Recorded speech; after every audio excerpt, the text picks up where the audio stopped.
cock your pistols.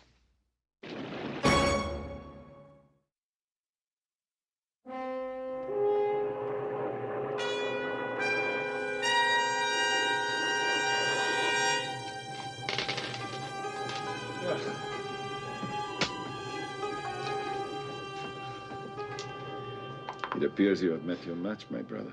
Have you ever thought of teaching your son the value of humoring his elders, my king? I have not won a single game this entire trip. Can it be so, Ali? If I let him win, Father, he will lose respect for me.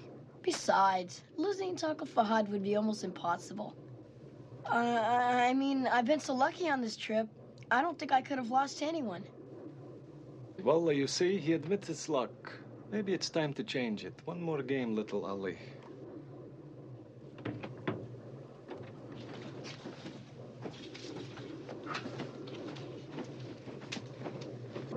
Hi, Buck. Abdul, how are you? How's everything going on the King business? Having its ups and downs. How does it look? Smooth. Clear as a bell all the way in. They'll have us on the ground in Los Angeles in a half hour. The people are waiting for us, aren't they? Come on, I wish you'd stop worrying, okay? We won't even have to go through the airport. I got a car meeting us right at the tarmac. I should have known you'd take care of it. You always do.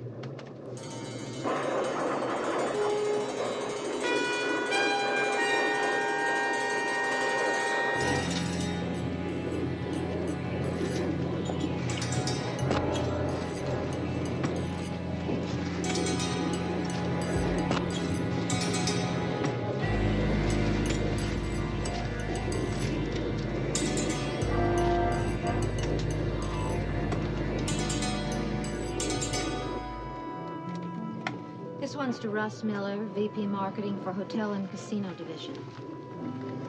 Almost have you home. I must say, Jessica, you're very convincing as a top-notch business lady. Always working, dictating. Well, I wish I'd been able to convince you to build a hotel in your country. However, I appreciate the ride. Halfway around the world's a long way to hitchhike. First one who moves is dead. This is a kidnapping. Do as I say and you won't get hurt. You, boy, get into this parachute. Please don't take the boy. Don't take the boy. Take me. I can be much more valuable to you for ransom. Get into this parachute. I know you know how. Get down! Get down! No more talk, or I'll kill that woman next. Don't allow anyone else. I'll come with you. Ali. I'll be all right, Father.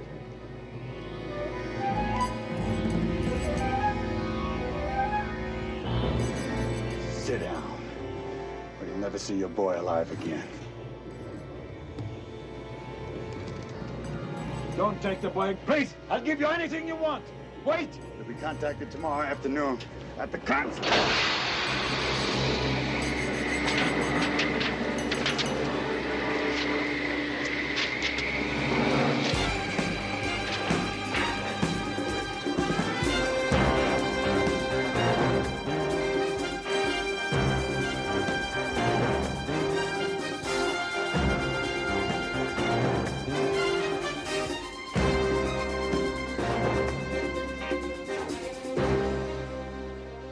Houston, I need to... Yeah, fellas, let me get one more lap in, all right?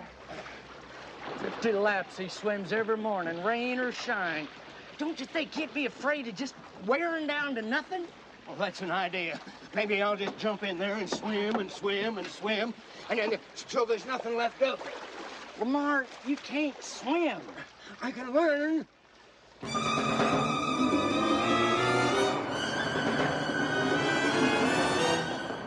Oh, fellas, listen, what's the problem? Did the heifers get out again? Houston, I need getaway money.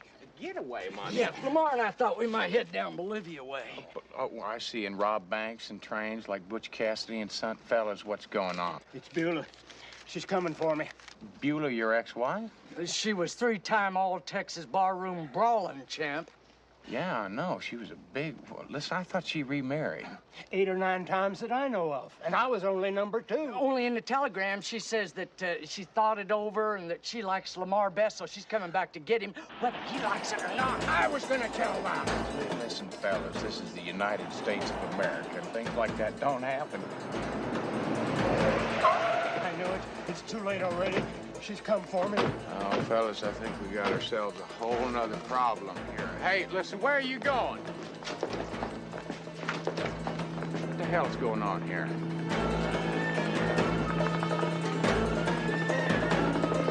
Now, I just want to warn you about one little thing, Abdul. Houston is not the kind of man who likes to be dropped in on like this.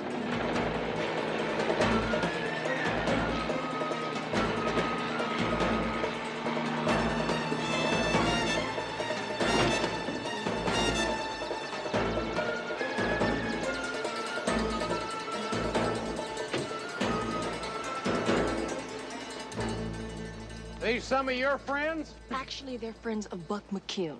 Buck? What's he got to do with this? Buck McCune works for me. He's also a friend. He said you'd be the best man to help me. I checked it out. He was right. Houston, let me introduce you. This is King Abdul Ibn Hassim.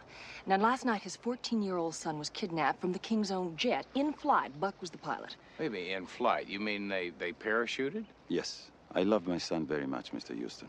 I need your help. Well, I'll tell you something, Your Highness. I appreciate a father's love for his child. And being a friend of Buck's is not going to hurt you either. But I do not like talking at gunpoint.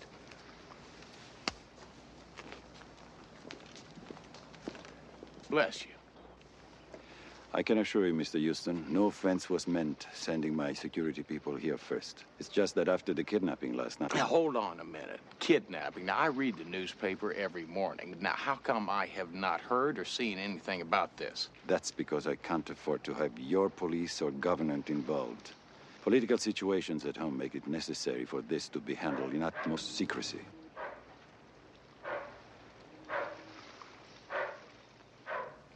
How can I help your son? My aircraft is only operated with top security measures in force.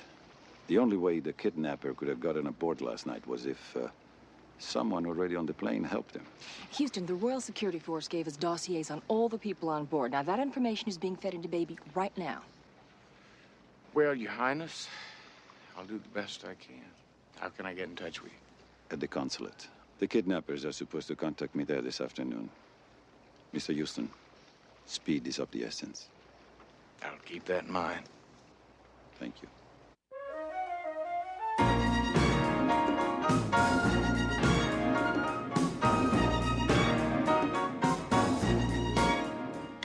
Hello there, baby.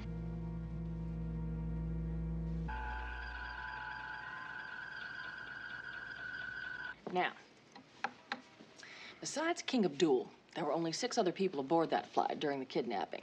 So let's start with the kidnapped victim himself. Alrighty. You've got Ali Ibn Abdul. Now, he's the king's only son. He apparently is a very bright boy, goes to a prep school in England. Now, the next 2 men you can safely eliminate because both the co-pilot and the security guard were killed trying to prevent the kidnapping. Sounds like we're kind of hurting for suspects. Until we come to Fahad Ibn Hassim. Now, he is the uncle of the boy. He's the brother to the king. Now, their father, who was then king, died 18 months ago, and there was an incredible power struggle. And apparently a lot of people were surprised when Abdul walked away with the crown. Including Fahad? A rumor has it he was plotting a military takeover. Well, I think you better dig a little deeper on that one, CJ. I'd like to know exactly what happened and what went wrong. You got it. Who's next? Next is Jessica Collier. Now, her father established Swingers International Empire, starting with the magazine, of course. And when he died last year, she took over. What was she doing on the plane last night? She was catching a ride home after a very unsuccessful trip. Apparently, she'd gone to see King Abdul about establishing a hotel casino in that country. Now, he liked the idea, but he didn't want organized gambling in his country. Is there anyone else? Just the pilot. Good old Buck.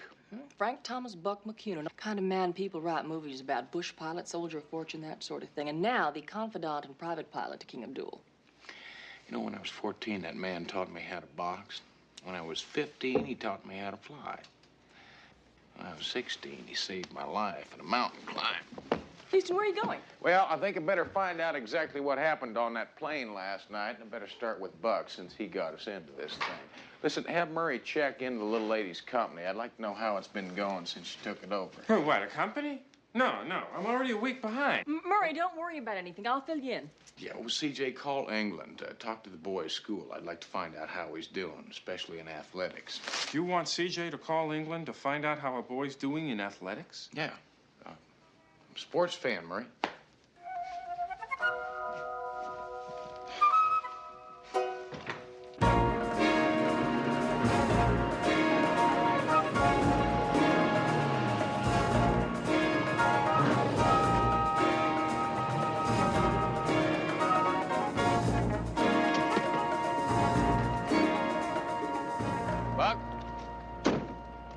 Matlock.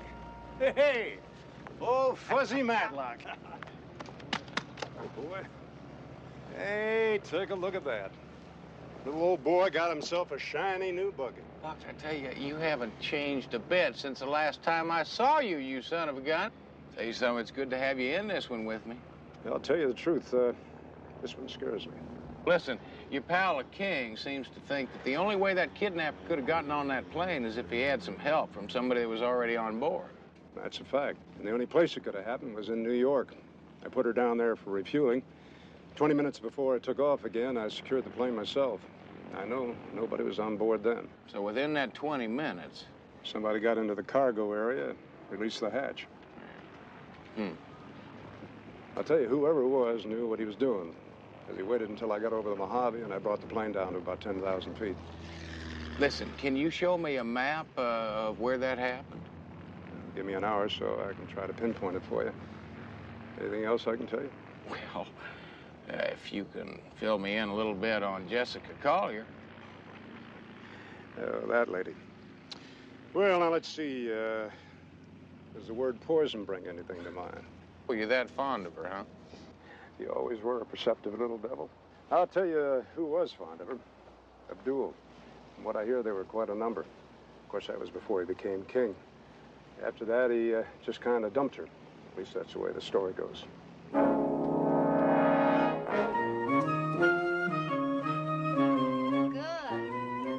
Good look. If we're really gonna make this work, you girls gonna have to be topless. And Henry, take your shirt off too. Nothing wrong with a little beefcake. It's gonna be great. All right, JR, it's all yours. Miss Collier. Oh, you finally made it. Studio B. Through that door. Take your clothes off and I'll be with you in a moment. No, wait, I'm afraid there's been some mistake here. See, Mistake? Honey, if you want to be a centerfold, get in there. Yeah, I know, and take my clothes off. But, you see, my name's Matt Houston, and I'm working on the kidnapping that happened last night. Oh, I'm sorry. I completely got confused. Has there been any word? Do they know if Allie's all right? Well, no, not yet, no. Oh, God. Abdul lives and dies for that boy. Not to know if he's alive or if he even survived the jump. What do you want from me? Well, I'll tell you just a little information. See, now, the person who abducted Ali had to have some help from inside that plane. No, that's impossible. The only people on the plane were... I liked you better when I thought you were a centerfold. Well, now, listen. What you're saying is that we're all suspects, Mr. Houston. And I, for one, resent that. Listen, Miss Collier, I'm just specifically concerned with facts here. Specifically, the 20 minutes on board that plane before it took off from New York. Tony will see you out. Come on now, that's not very friendly. I mean, tell me a little something about the hotel casino you wanted to build in Abdul's country. Now, some folks are saying those things are worth an awful lot of money. They're even saying that they're worth a king's ransom. Tony, throw him out. Listen, Hercules, where I come from, if you break it, you buy it.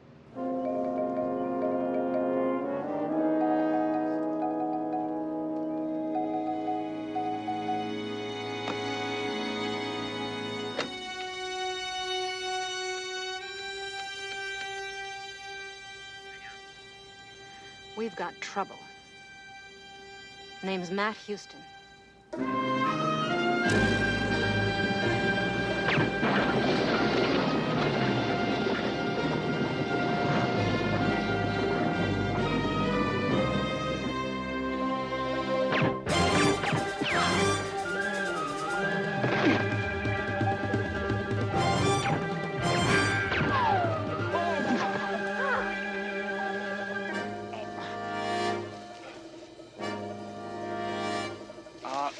listen, I'm sorry. Somebody's shooting at me over there. I'm sorry.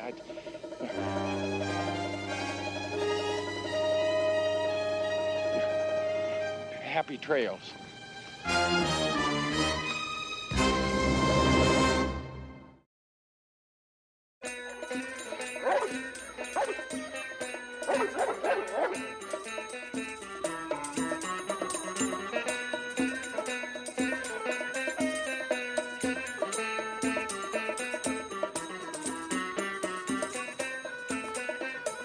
Guess which one is Sinbad the Sailor? Who cares?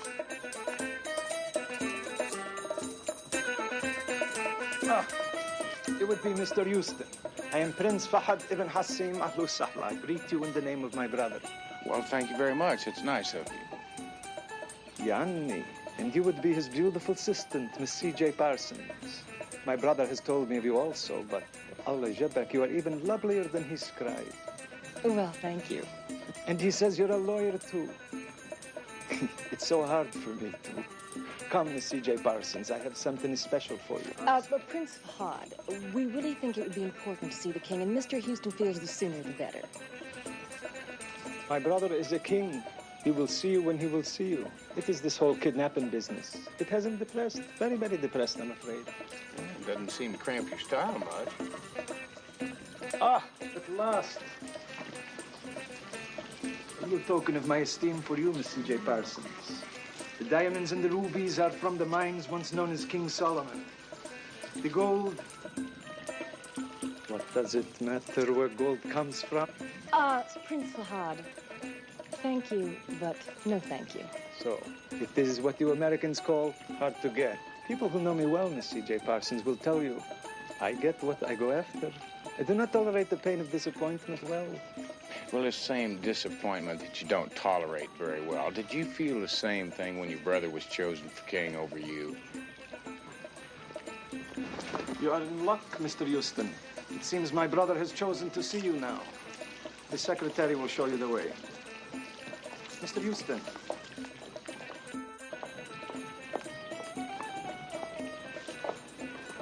Tell me, where did I go wrong with Miss C.J. Parsons?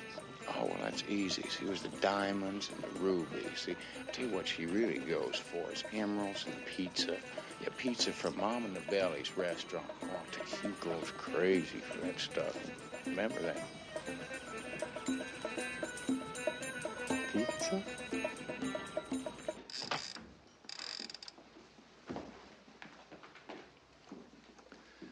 Good afternoon. I understand you have met my brother, Prince Fahad. I had to warn you, Mr. Houston. He's not the fool he likes the world to think he is. He's a well-educated, intelligent, ambitious man. Ambitious enough to kidnap your son? For some kind of power play, maybe? I was hoping you would have found out something by now. Well, I'll tell you, there are a few things. Somebody's not very excited about me working on this case. They took a couple of shots at me a while ago. Yes, I know. You do? I was contacted by the people who are holding my son no more than 20 minutes ago. They also threatened that if you were to persist and get too close, they would kill Ali. Well, how do you want to proceed? Or do you? In my religion, Mr. Houston, we are supposed to turn toward Mecca and pray 5 times a day. The first time at the exact moment of sunrise. Now you say it might be difficult to know the exact moment, especially for desert people, without modern instruments. But over the centuries, we have found a way. And that is to lay 2 threads on the back of your hand, one black, the other white. And in that early morning moment, when you can distinguish the black from the white, you start your prayers. It's a very delicate balance, Mr. Houston.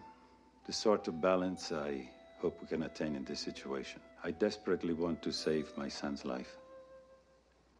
But I also must know who betrayed me. Did they ask you for a ransom? Yes, $1 billion. I've agreed to pay. On the condition that I talk to my son. They'll call again at 8 p.m. Did you say 1 billion, as in 1,000 million? Whoever they are, they did their financial homework. They're being drawn together right now in the form of $100,000 U.S. Treasury certificates. Now you know everything I know. Yeah, well, almost everything. I just need to know exactly how much time do we have. I'm not sure I follow you. Come on, Your Highness, let's stop playing this little game. Now, how sick is your son? How long can he last without that medication?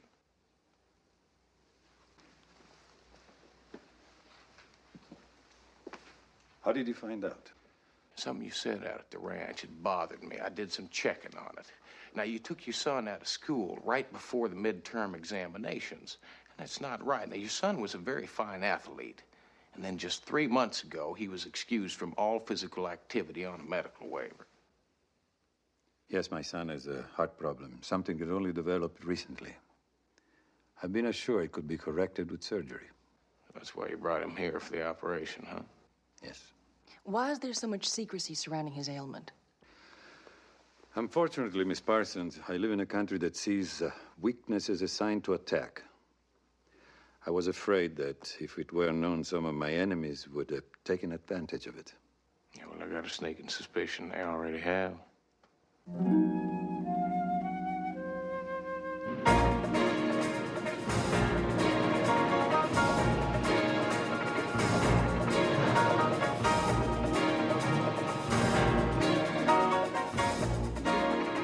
Hey, Matlock. How's it going, Buck? Well, up until now, everything's downhill and shady. Then a whole army of cops and the FBI showed up. They got wind of this somehow. They claim an anonymous phone call. Anyway, they're swarming all over the plain. Houston! Houston! Oh, boy, you didn't talk to him, did you? Not a word. Abdul's government is claiming diplomatic immunity, so technically they can't take any action. But I do think they might have a few plans for me, so I got to get moving. Yeah, look, what about the map of where they jumped off I got the it. plane? I'll meet you over at Hangar 4. Gotcha. Vance! Houston. Vance, fancy meeting you here. Look, Houston, if you're involved in this, you've got to tell me. I mean, it's too big. You're talking federal government, FBI. Listen, Vance, sometimes there's questions friends shouldn't ask friends. Is that bad? Off the record. Houston, you're gonna make me into a motorcycle cop again. Yeah, off the record. It's got to do with the life of a 14-year-old boy, Vance. Now, if this breaks in the news media, he's gonna be dead. Now, there's a good chance that he's already dead. Okay, you'll fill me in when you can? As soon as I can, Vance. I'm gonna need your help, too. Okay. Guess I'll go see how the big boys investigate.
What the hell are you trying to do? I was trying to jam the elevator on that bird. You okay? Well, considering I just went trolling on the asphalt, I guess I'll be all right. Okay, that's it, boys. No more free passes. Now you're both gonna have to talk.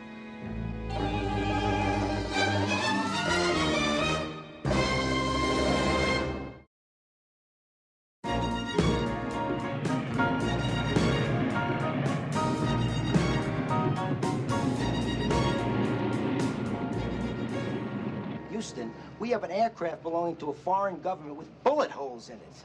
And the foreign government is maintaining a diplomatic silence. The fault is there's a passenger manifest with a 14-year-old boy on it when it took off and not when it landed. The Vance. ugly word kidnapping comes to mind. Vance, I need some time. And what am I supposed to do with our friends from the FBI? Tell them that I was shooting at that airplane because I'm celebrating the 4th of July early? Why don't you feed me to them? I can talk to them for days without ever telling them anything they want to know.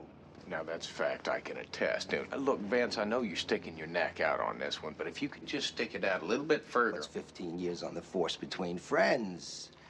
Just tell me, off the record, was there or wasn't there a kidnapping?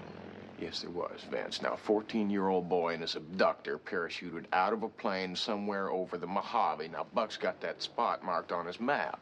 Point is, Mojave's a big place. Even if they timed their jump, there's too many variables, too much territory. They had to have beepers on those chutes. That's right. They must have had a backup team on the ground, probably with a chopper to track down those beepers. All right. I'll check and see if there's any choppers or light aircraft operating in the area last night. Well, now the big question is, how do we get you out of here? I mean, even if you go out that window, they're going to spot you. Now, I'm surprised at you, Buck. I mean, you always told me that you got to think ahead. Now, I've got a couple of notions of my own.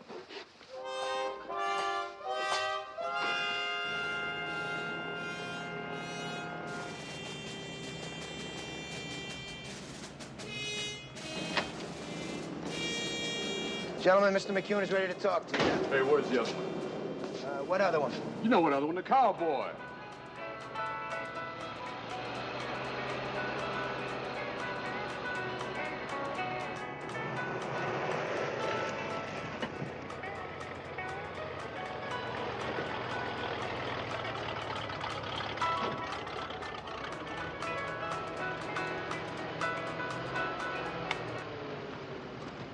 Houston, what are you doing in that thing? Well, right now, CJ, I'm trying to shut it off. What are you doing out here, anyway? Well, I'm here because Murray got some very interesting information on Jessica Collier. Apparently, as fabulous as her father is at running Swingers International, she's the worst. She's about $40 or $50 million in debt to the boys, if you get my drift. The boys that break your arms and legs when you don't pay up. The same. She really needed that casino, Houston. Houston, why don't you try turning off the key? That was going to be my next move, CJ. Good. Meanwhile, Houston, the consulate called, and the king wants you to be there before 8 o'clock tonight. That's when the kidnappers are going to call, 8 o'clock. You got it.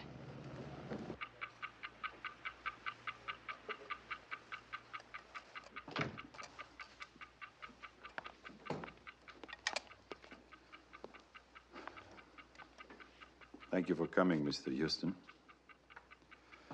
I wanted to personally apologize for wasting your time and risking your life. I've told my secretary to mail you a check.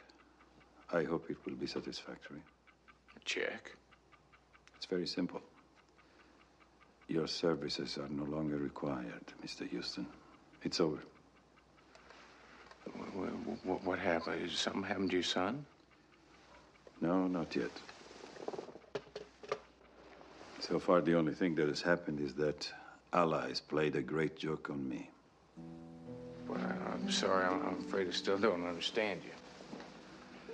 It was to be Abdul the Reformer. I, who placed myself above my brother because he squandered his wealth. I was going to return the oil wealth of our country to the people, feed the hungry, clothe the poor, and then they stole my only son.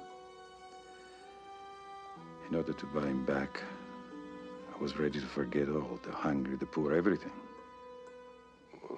You mean you're not going to pay the ransom? Still don't understand, Mr. Houston. That's the great joke. I, Abdul the Reformer, went to loot the treasury.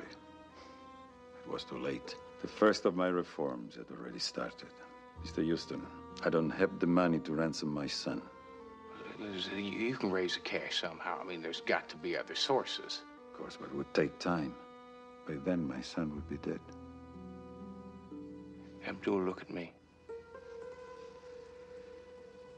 Look at me. And no one is going to blame you for trying to save your son's life. Now, what are you going to tell them when they call back? What can I say? I don't have the money. I could raise a few millions, but I wouldn't settle for that now. Abdul, damn it.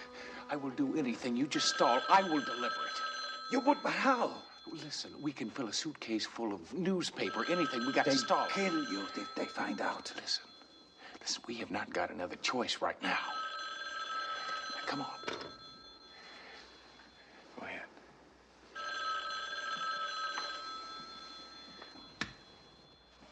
This is Abdul. Father? Ali? How are you, Ali? They're treating me all right. I'm cold. I don't feel very well.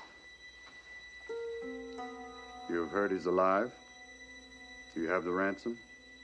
All of it? I have it all! All in treasury certificates. They'll be delivered by a man named Matt Houston.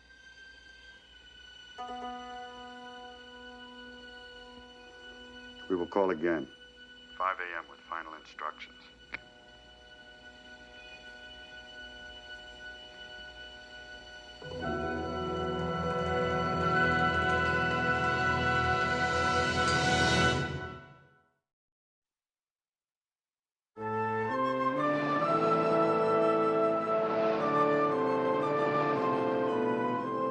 How can I help you? Well, for starters, how'd you do on the Mojave location? Good and bad. There was a copter operating in the area that night, probably the one that picked up the boy and the kidnapper. The bad is... Let me tell you, they don't have a flight plan and nobody knows who they are. You got it. Vincenzo! Vincenzo, è qui un'altra volta, eh? That crazy man, he just pulled up out front again. Crazy man.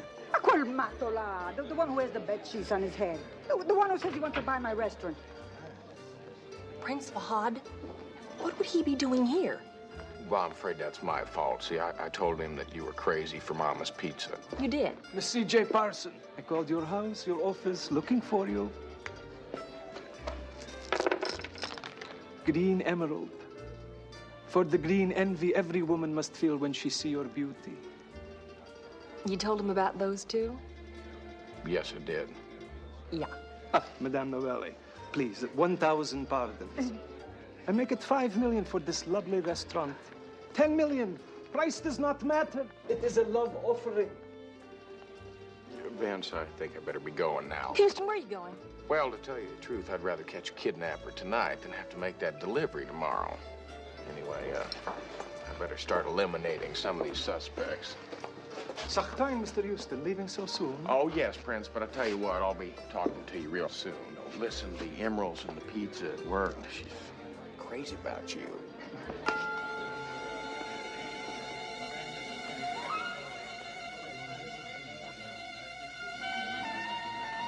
Hello.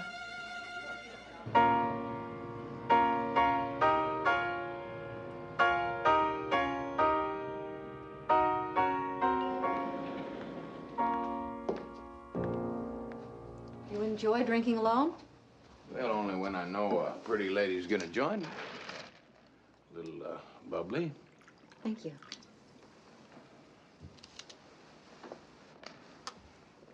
On the phone, you said it was urgent. Had to do with Allie's life. Oh, yes, it is urgent. Yeah, it's got to do with your life and my life and possibly how much money we're both gonna make out of this deal. You see, King Abdul wants me to deliver the ransom money. Well, you know all about that anyway. I don't know what you're talking about. Well, Jessica, I mean, you set up the whole kidnapping thing. You're out of your mind. Jessica, why don't you just knock it off? Your company's been going downhill ever since you took it over. You borrowed an awful lot of money from some people who get very nasty when you don't pay them back. You and your relationship with King Abdul, no, that sure didn't make it very hard to set things up, now did it? Who do you think you are? Who do you think you are? I loved little Ellie as if he were my own. I loved Abdul before. So I'm a lousy businesswoman, Mr. Houston. That doesn't make me a kidnapper. Someone who could turn on the people she loves. Abdul. Sorry, Jessica. I'm sorry, Jessica. We cannot take any chances. Now, what I told you on the phone is true. It is a matter of life and death. Ollie's.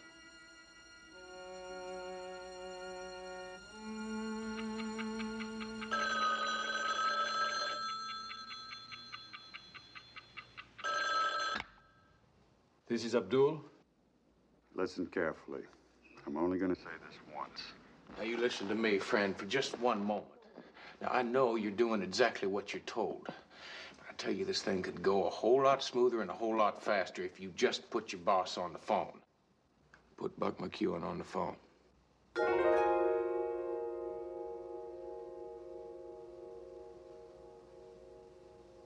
Matlock. Sorry to disappoint you. Listen, Buck, it's not too late to turn this thing around. Just please let that boy go, all right?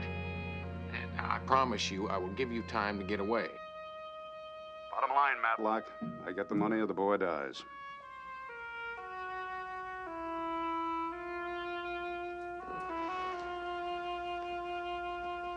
Where and when? Payphone, Griffith Park Observatory, 8 a.m.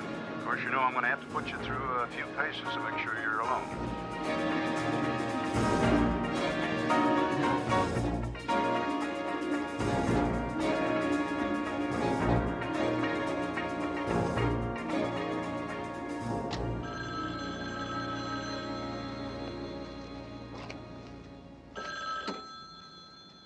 Houston.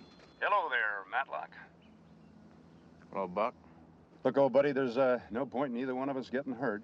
Just remember I taught you most of what you know. Yeah, when did you forget the most important things she taught me, Buck?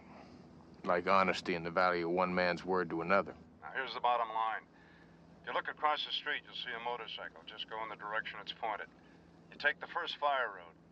You got 4 minutes to get to the payphone at the bottom of the fire road. Otherwise, the boy's never going to be seen again.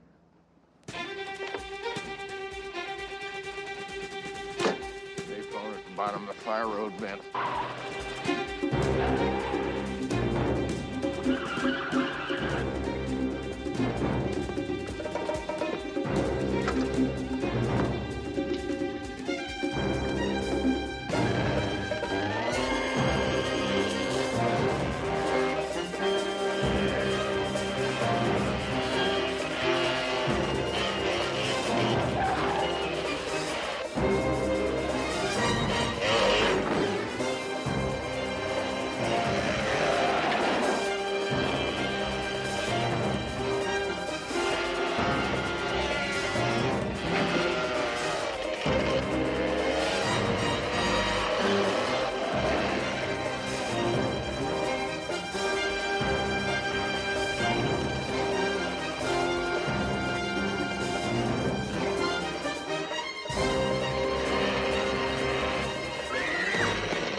I'm sorry, ladies. Are you all right? I'm all right, Vince. I just took a little spill.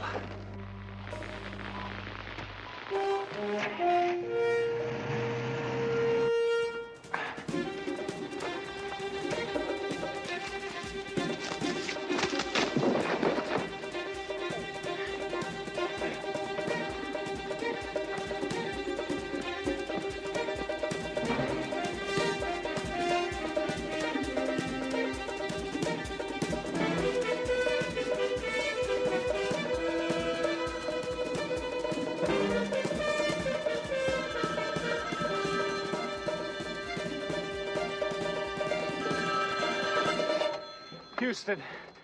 The path in front of you leads to the miniature train depot. You got 3 minutes to reach the payphone. On my way to the miniature train, Vince. Houston, where the hell are you?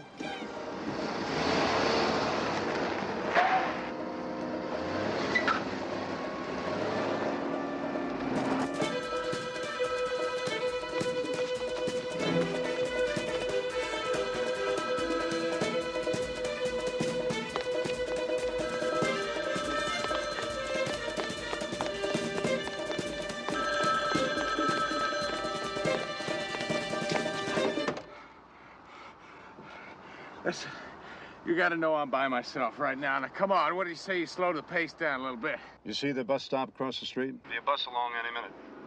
Beyond it.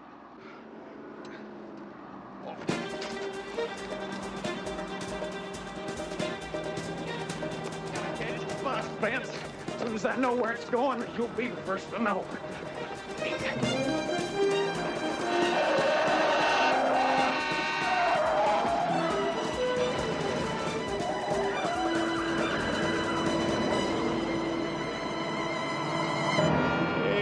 Matlock, I trained you pretty good.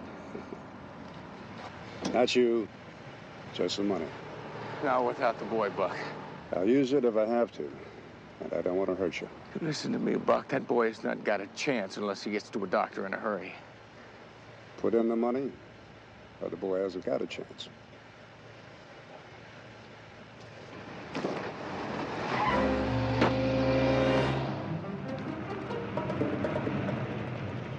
Listen, kid, how'd you like to rent your van? Here's my card, and, well, here, take all of it. I appreciate it, thanks. Awesome, Mr. Houston.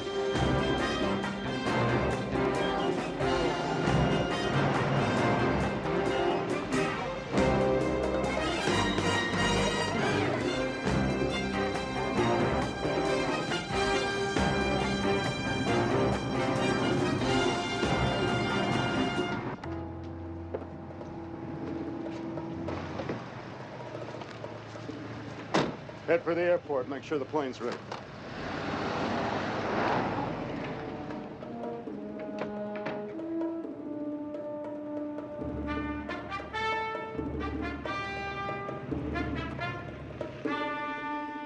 Cakewalk all the way.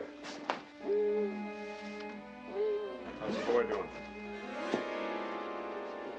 Piece of cake. We've been had. What are you talking about?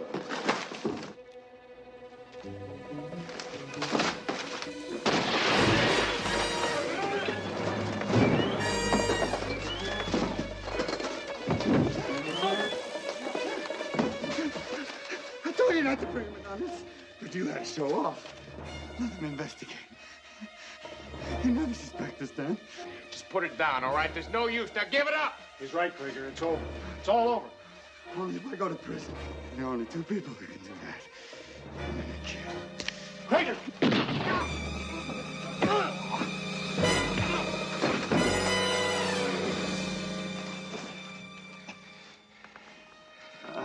Boy, that was pretty stupid, wasn't it?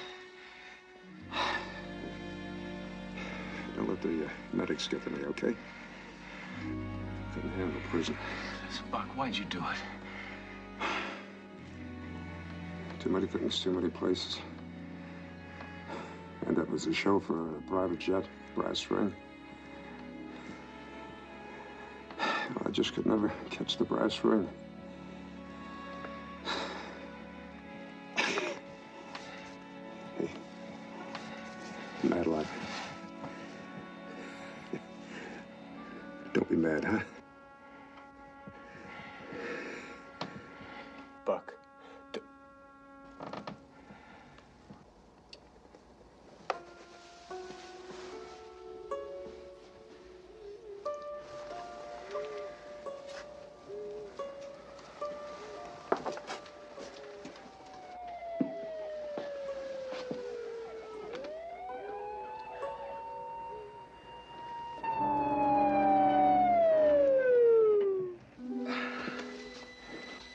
You're gonna be all right, son. Come on.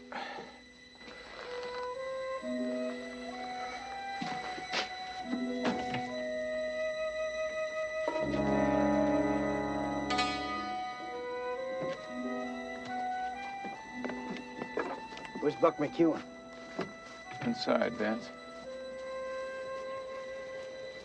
You saved my life again.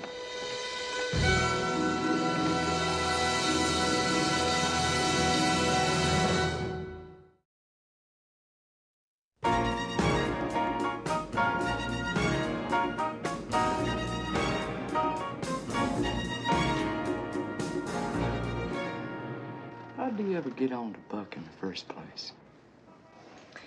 Process of elimination.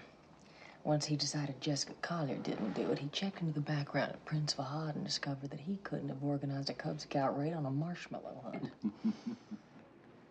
Oh, boy. Yeah, I'll tell you, when I was about 8 or 9 years old, we were still living in Lubbock at the time. And they had a minor league ball club there, and these guys were just terrific. There's one guy on that team that was so good. Oh, he was my favorite. I remember one Saturday morning, I took off real early and I ran all the way down there and I got my little autograph book, you know, and I stuck it out and, you know, get those autographs. And there he is. He's coming across the field at me. Just as big as life. And I ran up to him and I stuck that book out, you know, I was all smiles and everything. And he said, "Why don't you get the hell out of my way?" You know. And oh, that's some feeling. I don't think I'll ever forget that. I don't think I've ever felt worse in my life. Up until now.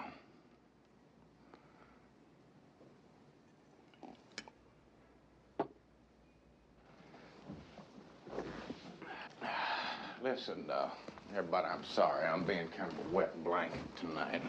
You don't have to explain nothing, Houston. Actually, we stopped by to try to cheer you up. Got some good news about Beulah. Beulah.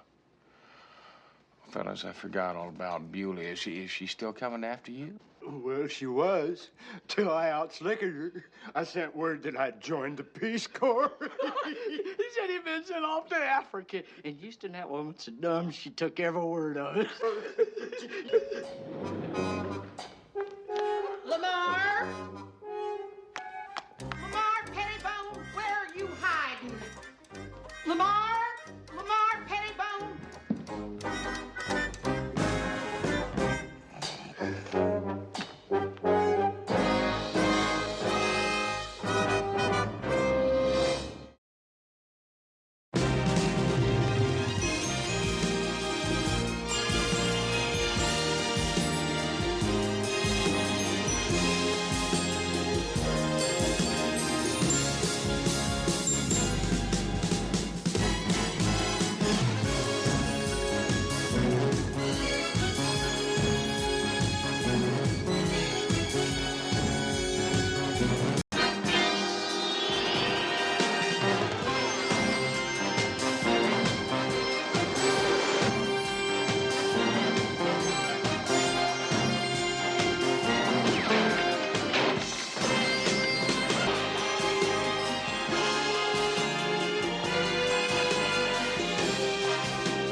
Sorry, Mr. Burnham, we're gonna have to check your briefcase. Didn't I tell you clowns that today's Saturday? Good morning.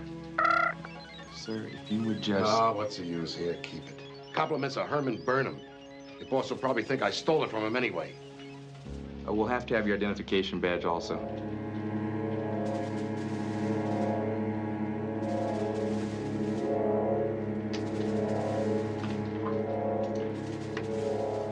I can't give you anything but love, baby. Have a nice day. No. No, I don't care what it costs. I can't lose those proxies. Joey's here.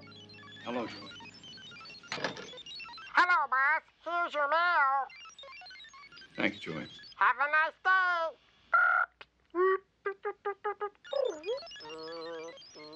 I can't believe this. I mean, you're destroying the magic. We're so close to being finished. Close, you are finished. I've got the proxies. I am taking over the company, bringing it back to reality before you or my brother bankrupts it.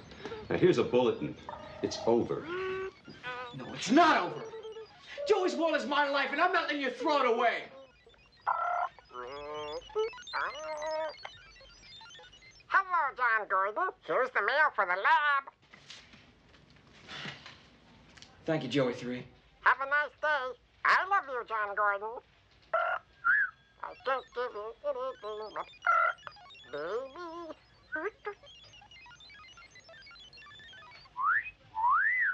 Hello, beautiful. Joey's here. I wish you'd stop doing that. I have a special delivery for your boss. Go right in. I can't give you anything but love, baby. No, by tomorrow. Right. Joey's here.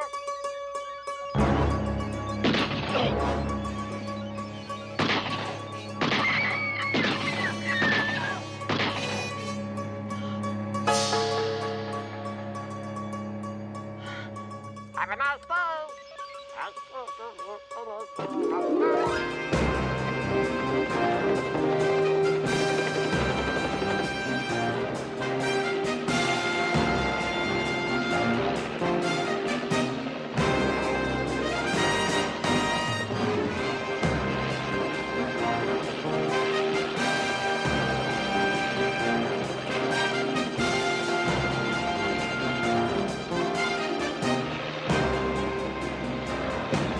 The last 2 weeks, Murray had been screaming at Houston about spending too much time on his detective agency and none on his empire. So today, Houston promised Murray they'd spend the whole day catching up on a logjam of paperwork. But what Houston didn't know was that 2 hours ago, Murray's entire life had been turned upside down. Houston, thank God you're here. There's not a moment to spare. Well, now, slow down, Murray. We got all day. I specifically set this whole day aside to read all that needs reading, sign all that needs signing, and generally exec everything that needs exec. No, you can't. What do you mean I can't? Houston, I want to hire you as a detective. You want a what? Well, you heard him. You want a what? It's an important case. And I have to warn you, should you decide to accept this assignment, it could be dangerous. But Houston, I think you're the man for the job. Well, thank you, Murray. Why don't we talk about this inside?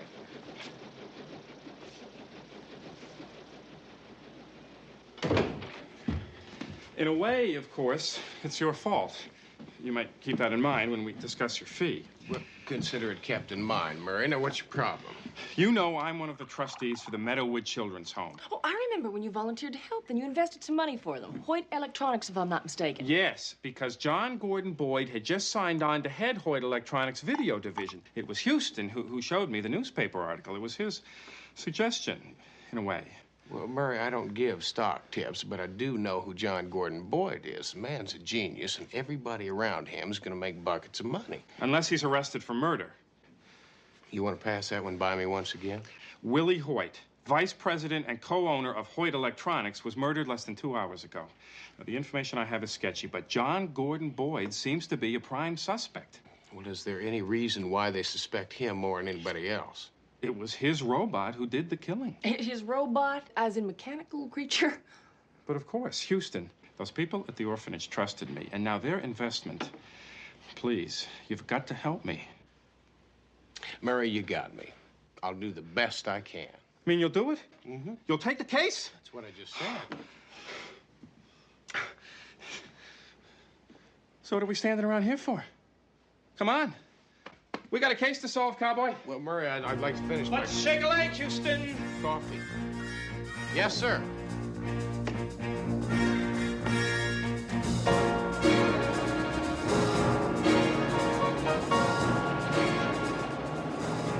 A few years ago, when Houston met John Gordon Boyd, he was, and still is, one of the world's few authentic 200 IQs.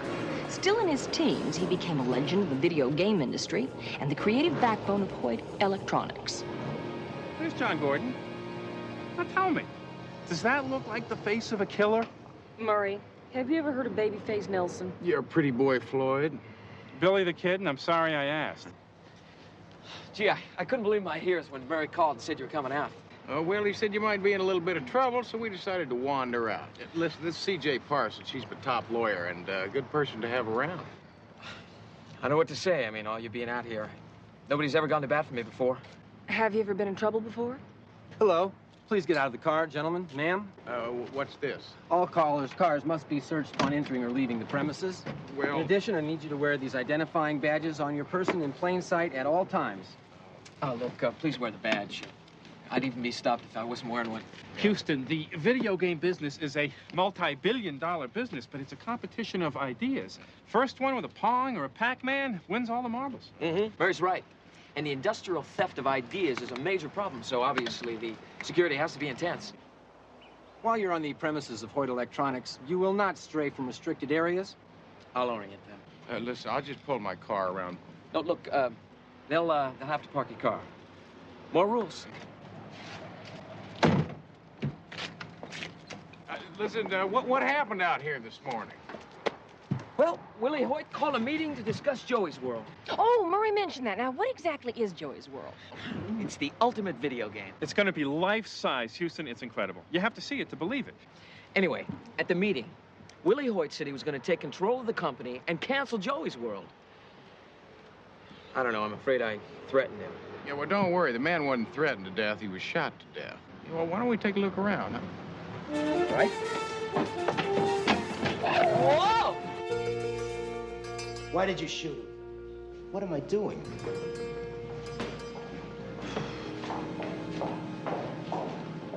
Do you believe this? I'm a grown man with a wife and 4 kids. I'm supposed to be taking fishing, and I'm here interrogating a tin can. Don't handle him like that. It's only a toy. Robots are not toys. They're changing our world. They're doing the jobs that we don't want to do. Really? What job didn't you want to do? John Gordon, why don't you and I talk privately as your possible lawyer? Don't you see? I mean, Joey 3 delivers mail, but I could adjust him to Arkwell car bodies or dispose of toxic waste in a matter of minutes. Yeah, how about firing a gun? How long would that take you to rig? The possibilities are infinite. Keep that in mind. CJ, why don't you take John Gordon for a little walk? Great idea. John Gordon, why don't you and I take a little walk? Catch up with you in a minute. He's a spooky kid.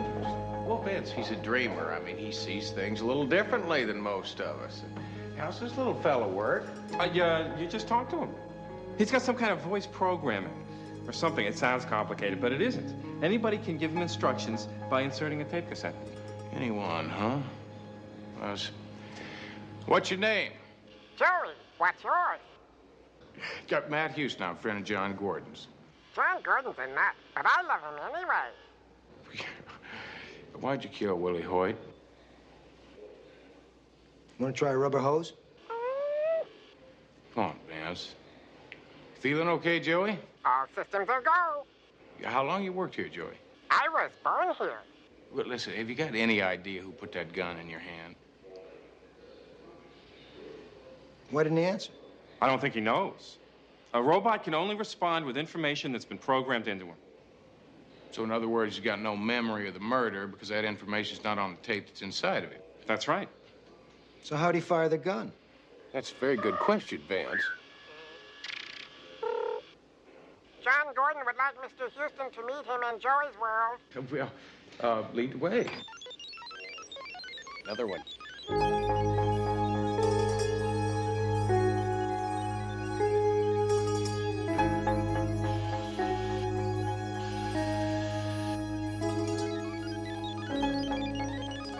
It's okay, Riley. He's with me. And I hope that one day every kid can have his own Joey. That's a good idea. I tell you, I wish I would have had one of these things when I was a kid. I mean, it's great.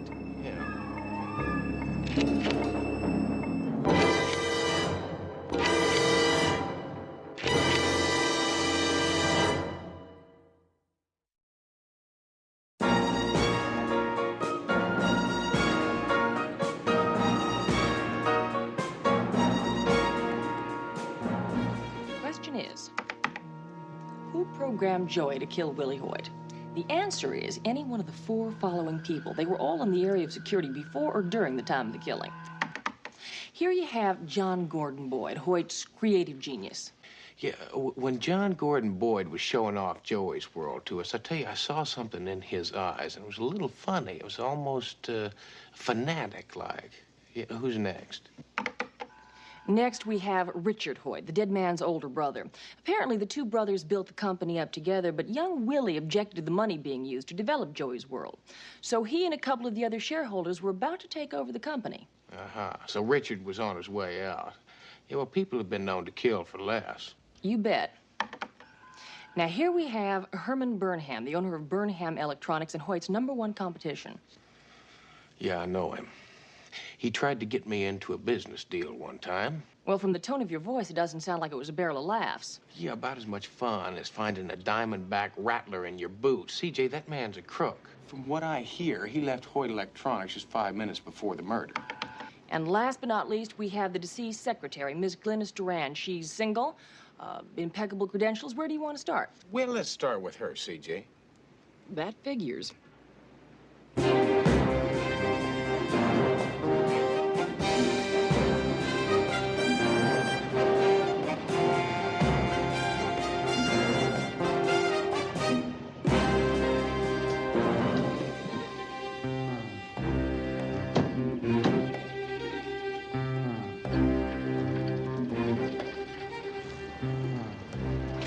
Expensive for a secretary, doesn't it?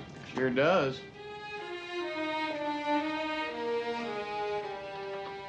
Duran! Duran!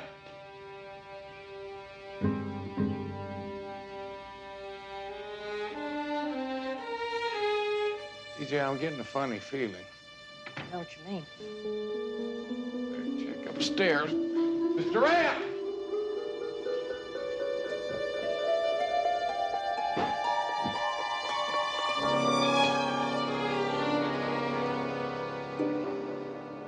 This one's for the police, Houston.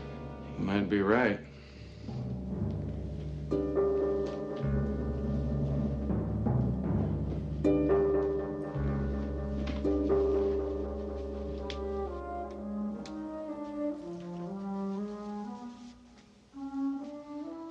Look at this. Blueprints.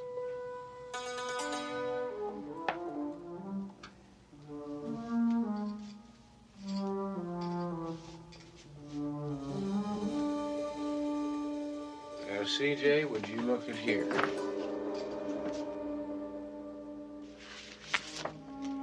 These were taken out of Joey's world. They certainly were. What did she want, besides your best side?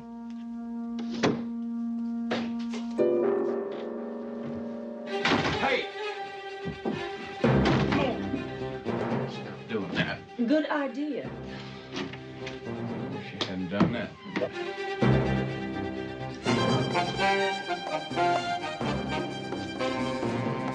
Do you recognize him?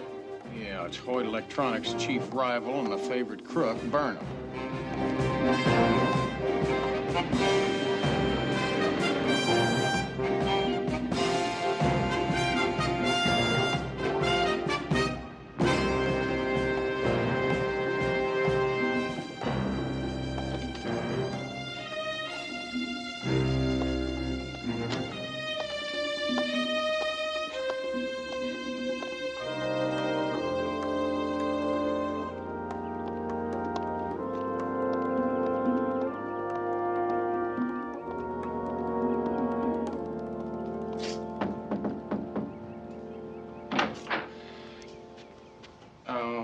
Is Mr. Burnham home?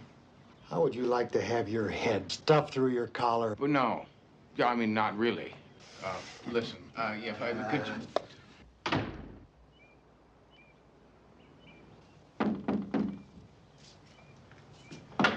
Yeah, listen, now, and you really don't understand this. See, I'm just a passing motorist. Now, I was going by, I saw Mr. Burnham's name on the mailbox and thought he might like to know that his car's on fire. Oh, it's a big fire. I think you better take a look at that.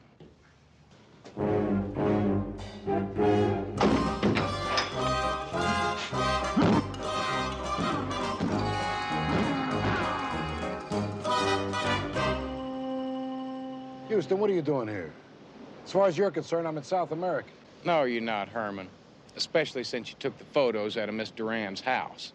You see, where I come from, they call that breaking and entering. Only if the lady presses charges. Yeah, wait a minute. Would you explain that for me?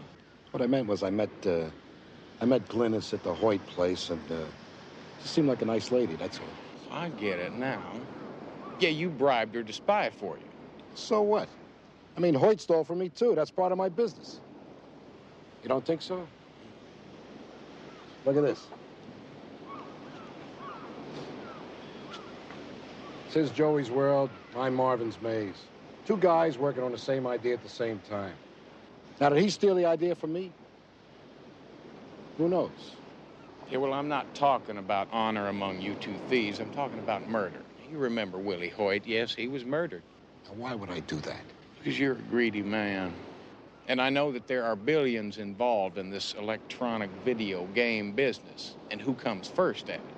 Now, why don't you just tell me why you were at Hoyt Industries this morning? I had a meeting with Richard Hoyt. Like Marvin's Maze, Joey's World is incredibly expensive to develop. So Richard wanted to bring me in as a partner, so we worked together. That way, maybe neither one of us would go broke. Yeah, but Willie didn't want that. No, sir, he wanted to see Joey's World go down the tubes all the way. And I tell you something, that gives you a very good reason for wanting him dead. That's true, but I didn't do it.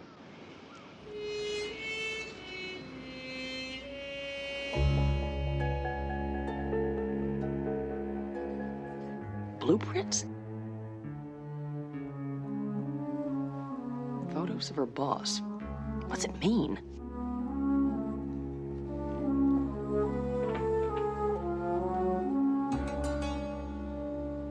Who are you and what are you doing in my house? Well, I'm C.J. Parson, and Matlock Houston had dropped by earlier to talk to you. How dare you? I'm calling the police. Well, you don't have to do that, because I've already done it. But there are a few things we would like to discuss. Oh, you would you? Miss Durand, we can gather a great deal from those photographs, but... Get out. Well, you don't have to get riled up. We just want to ask you a few questions. Hi. Hi. Hello, I'm Lieutenant Novelli. I'd like to talk to you, too. Do you have a warrant? Why would I need a warrant? I was told this place was burglarized. You were told wrong. Now I'd like you both to leave. We do need to discuss those photographs. Photography is my hobby. Any other questions?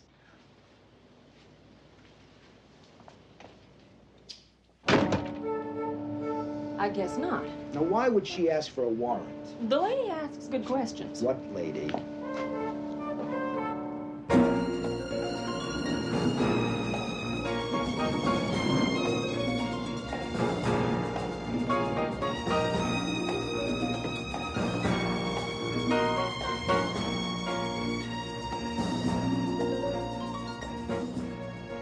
Hi, Houston. Hello there. Well, this is it.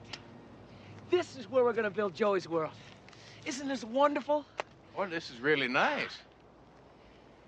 Do you think when Walt Disney was a little boy, that he could see Disneyland, even without knowing exactly what it would be? That he could actually see all those wonderful things, what they would be someday? Yeah, maybe. Well, I've always seen Joey's World. Why don't you just stop digging, Houston? I mean, just go away. Look, in a couple of days, the police will get tired, and that'll be that. Because I'll tell you, I just can't take the upset. You know what I mean? Yeah, I do. But I tell you something, the police are not just going to give up and go away until they find a killer, and I'm not either. You know what I mean?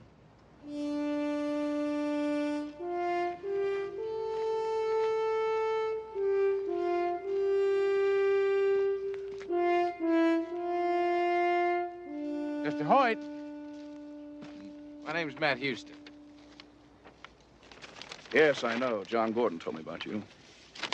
Listen, I hate to bother you any more than I have to, but you see, my client's got a very big interest in Hoyt Industries, and while I've been looking into the death of your brother, I'm afraid I uncovered an industrial spy in your company. A spy?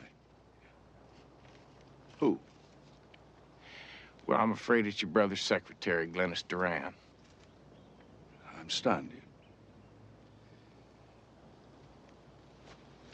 Do you think she or Burnham could be the one behind the killing? Oh, you see, that's all very possible, but, yeah, let me remind you again now, this whole spy business is strictly for my client's interest. Now, it's very possible it could have been either one of them. For that matter, it might be John Gordon. As far as that goes, it might very possibly be you. But we'll keep in touch.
CJ, I'll tell you what really bothers me, and that's that the cowboy code says that you cannot hit a smaller man. But I'll tell you something, in John Gordon Boyd's case, I'm about to make an exception. Well, you don't know for sure that he broke your brake line. Oh, come on, CJ, who else was there? Well, you don't know for sure that anybody broke your brake line. You could have kicked up a rock and broken it yourself. If I may make a suggestion? Oh, come on, a rock? Oh, my Aunt Millie's armadillo. Time is running out. And I beg to remind you that John Gordon Boyd is our client. The orphans are depending on him. Therefore, wouldn't it be more constructive to direct your investigation elsewhere? Couldn't you make the murderer one of the other suspects? Maybe you can hit a smaller man if he's smarter than you.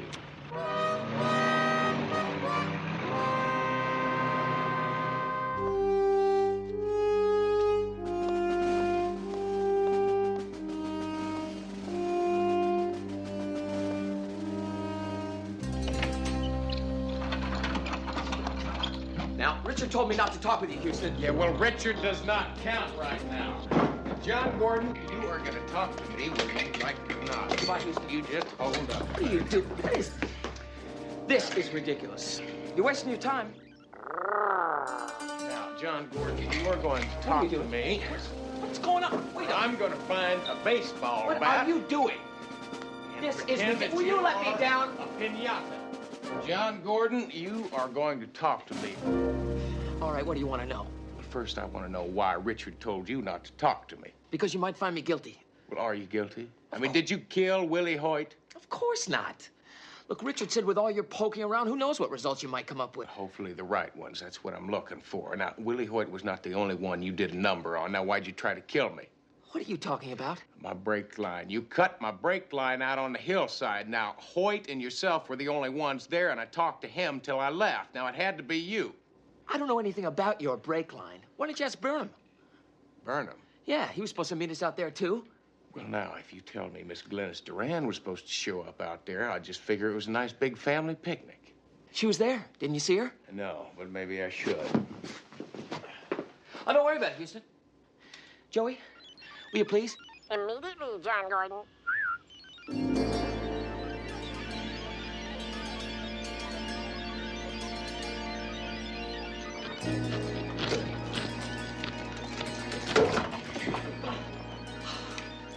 What should we do to Mr. Houston? See, Houston? My Joey's can do lots of things. You know, that really wasn't very nice of you to hang me up there. Not very nice at all. Should we make him inoperative? We can dismantle him. We're waiting, John Gordon. We're waiting, John Gordon. I'll talk to you later.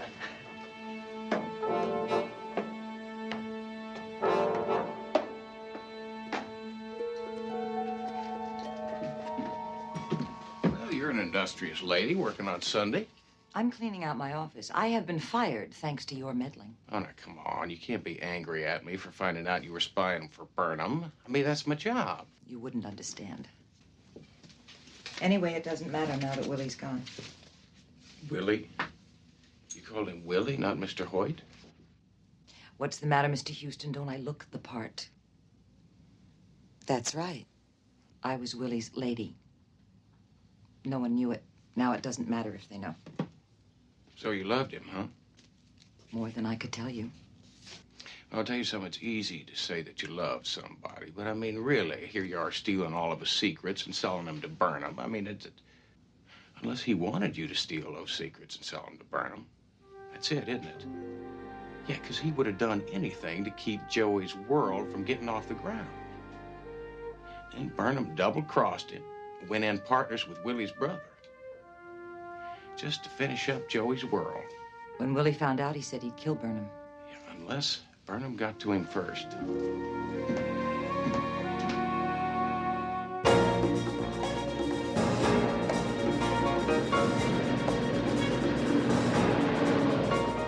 CJ, listen, get Holden Novelli and tell him to meet me over at Burnham's. If I'm not mistaken, that man has just become our #1 candidate for killer. Will do. Right. Bye.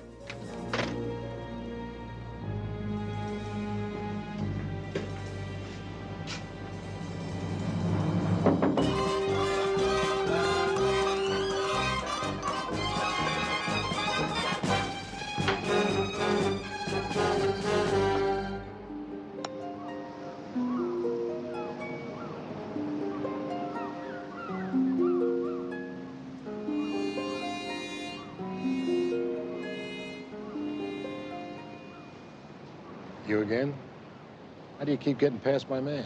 Well, you see, it's survival instincts. You see, I have this reverence for life, especially my own. You really ought to have the same reverence, Mr. Burnham. What are you talking about? Well, I'll tell you something. It's really quite simple. You can... Oh, now wait, listen. I'm just having a little chat with your boss here.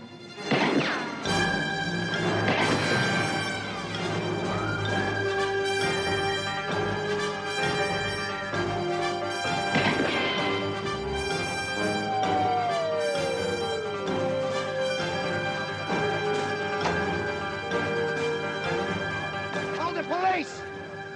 Don't shoot! I didn't kill him!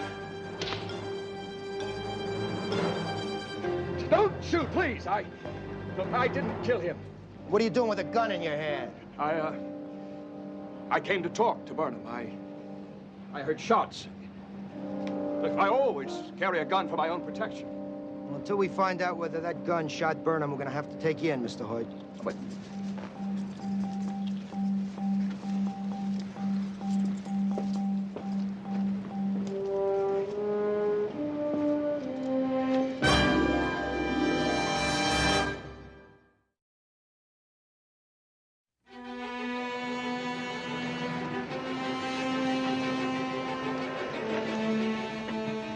Hello. Hi. I'm here to see John Gordon Boyd. Yes, please wear this badge in plain sight at all times and check in with the guard inside. You bet.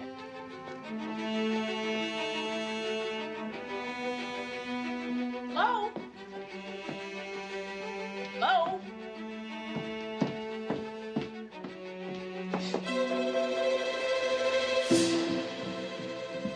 Guard?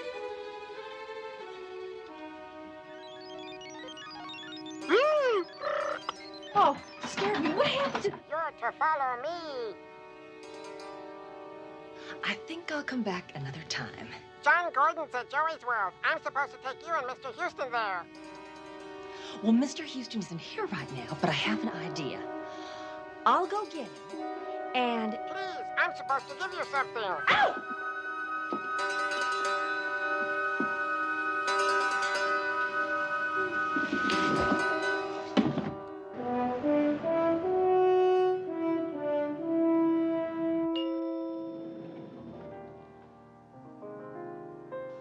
It's 2:45. There's no one in the place except you and me. Murray? Murray, I didn't know you played the piano. I got a little story I want you to know. I didn't know you drank either. Must be that kind of night, huh? I think I'll join you. Of a brief episode. Listen, Murray, I can't tell you what a mess this whole thing is in. I mean, it's got me all mixed up. Now, I could have sworn it was John Gordon Boyd, and I could have sworn it was Burnham. But then here comes Richard Hoyt, bigger and alive, standing there with a gun in his hand. The only trouble is that gun wasn't smoking, no, sir. You see, he pulls up to Burnham's house, hears shots, gets scared, reaches in his glove box, grabs a gun, but he never fires it. The events in his lab proved that, and it just messed everything up.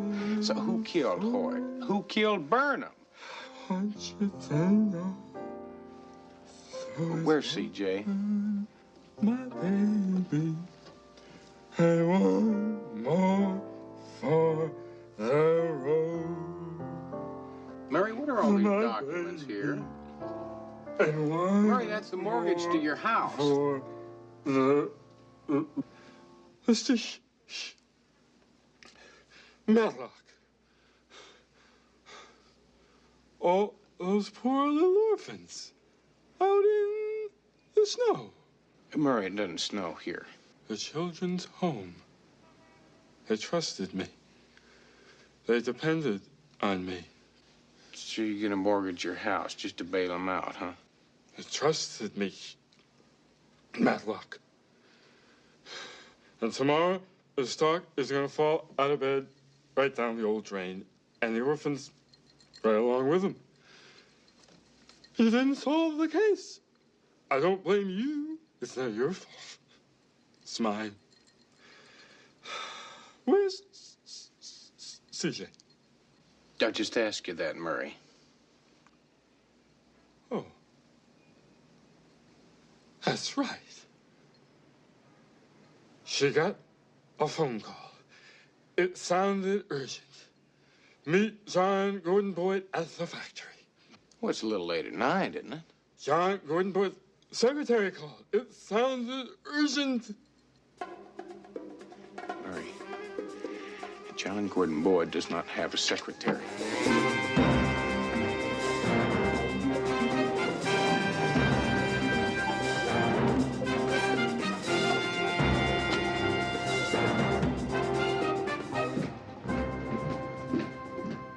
CJ!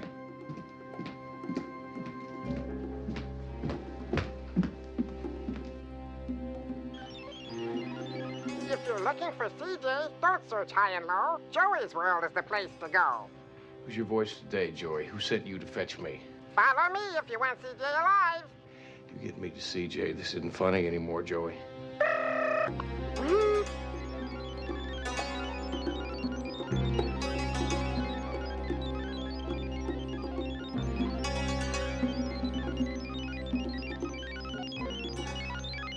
CJ!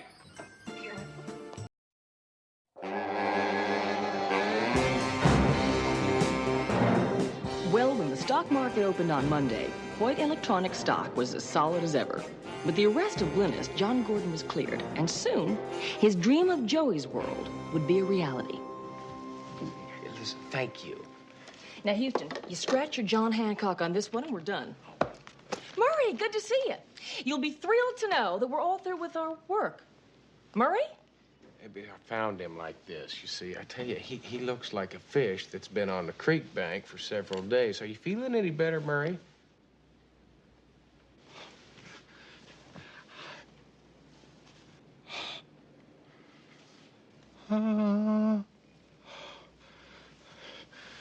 Houston, that brandy.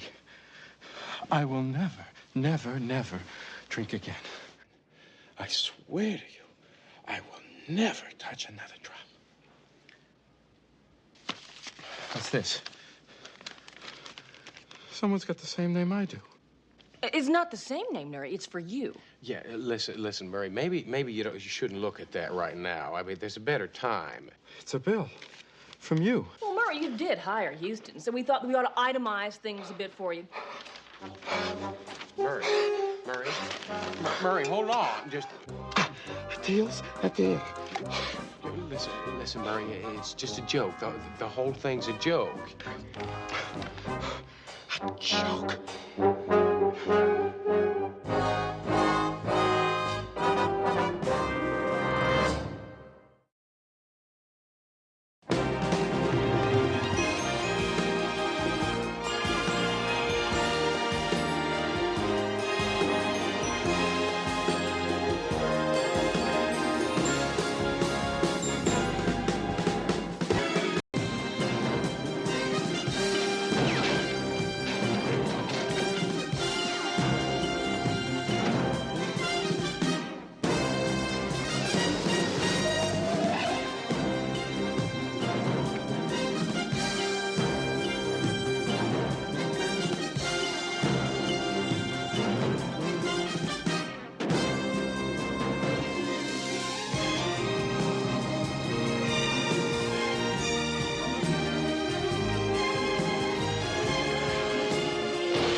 Better cock your pistols.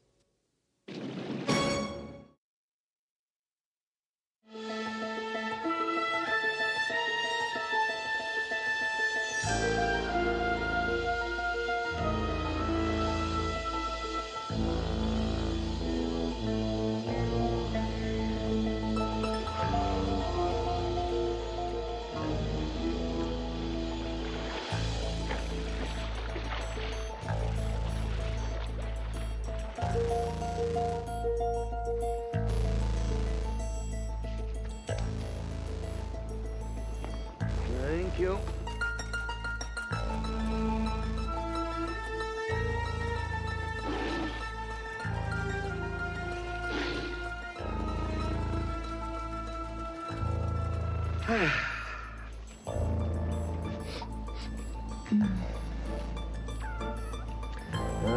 Tabby. Hello, my little darling. How are you? Little hors d'oeuvre, huh? Here we go. Beautiful for you. Tabby, come back here, come back here. Tabby, I've got something for you, Tabby. Come on, Tabby. Here we go. I know where you are. Come on. Tabby.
Matt Houston used to say, if the best things in life are free, how come everyone's always squabbling over the money? And boy, were the squabbles out today. I know, but if you tell me how much... What's going on in there? They've been there an hour.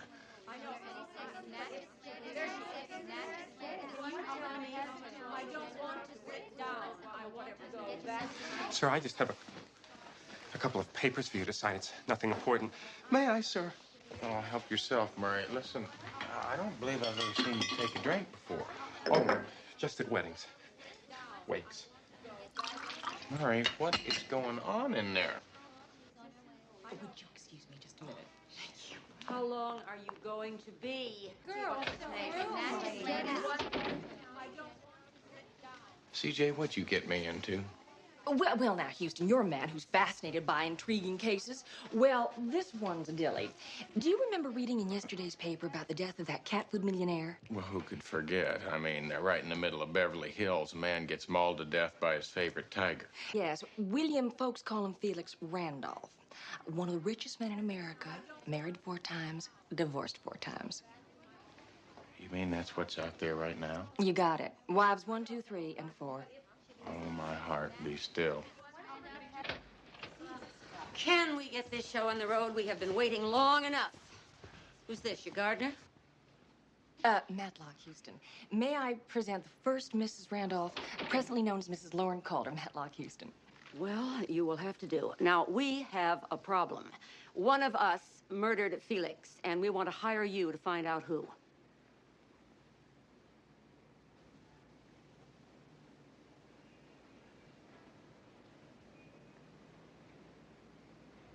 Can we hurry up? I have to go.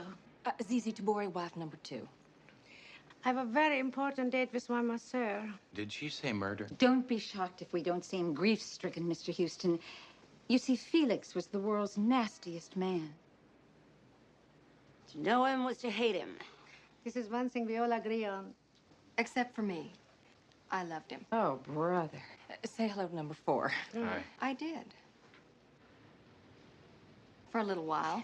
The acting lessons are beginning to pay off. Of course, the wringing hands clutched to the bosom may be a little too much. At least I have a bosom to clutch. Now. Ladies, please. It's a miracle of modern medicine. Don't give away secrets, girls. Gravity gets us all in the end.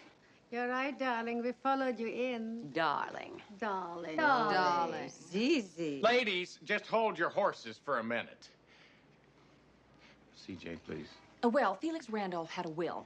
Now, in that will, he insisted someone was trying to murder him. That's the word I heard. One of his ex-wives. Now, obviously, he didn't want the murderer to profit from his death, so... None of us gets a nickel until the guilty one is found. Until then, all the money goes to the support of his cats. $70 million. You see, Felix was one of those lovely husbands who played cat and mouse, the rat. So we need you to find out which one of them, or us, You. killed him, and then to settle the will. To tell the truth, Mr. Houston, we all need the money. Ladies, I'll tell you what. We'll take a look at all the details right, in we'll the go. will and its provisions. Right. Would you hurry it up, cowboy? Because as Miss Goody Two-Shoes said, we all need the bucks. Right. Support the cowboy. I have to see you.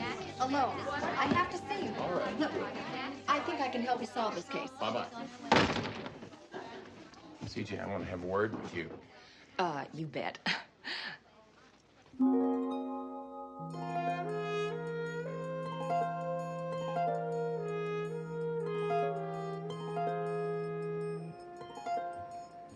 You know, CJ, 4 ex-wives and a whole bunch of big cats is not exactly my style.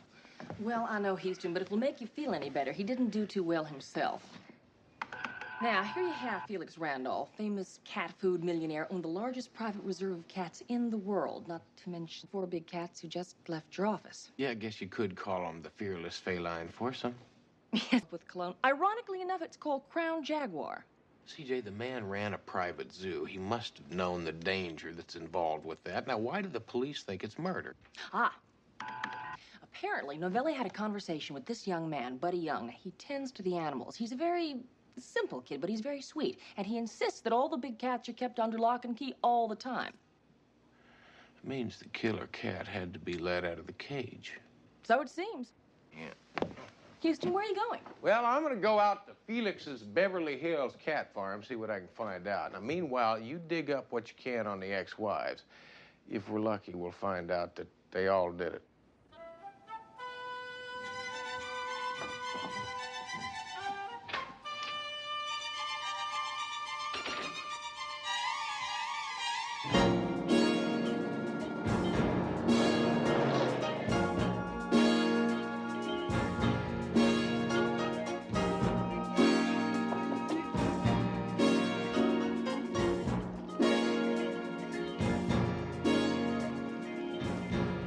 Hello there.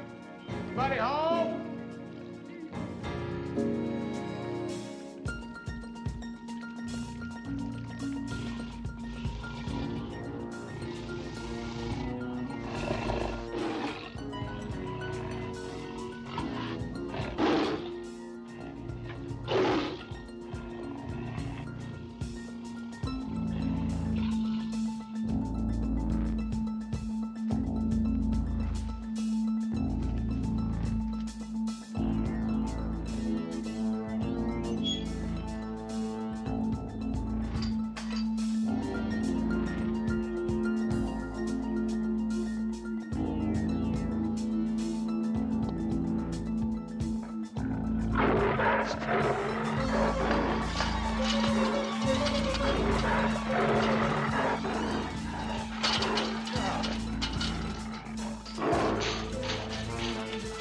Help!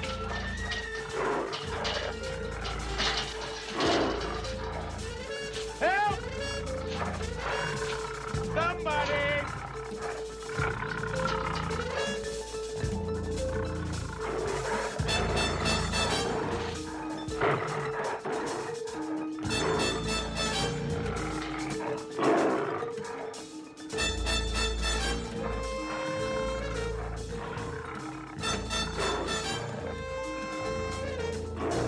Hello? Anybody home? Away now. Pasha? bad boy. Back in your house. Good. It's okay now. I'm sorry. I let him out when I was washing the cage.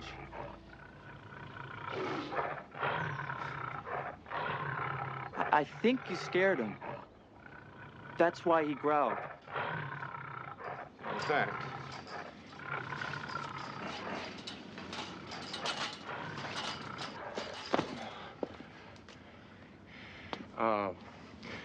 Is this the tiger that killed Felix Randolph?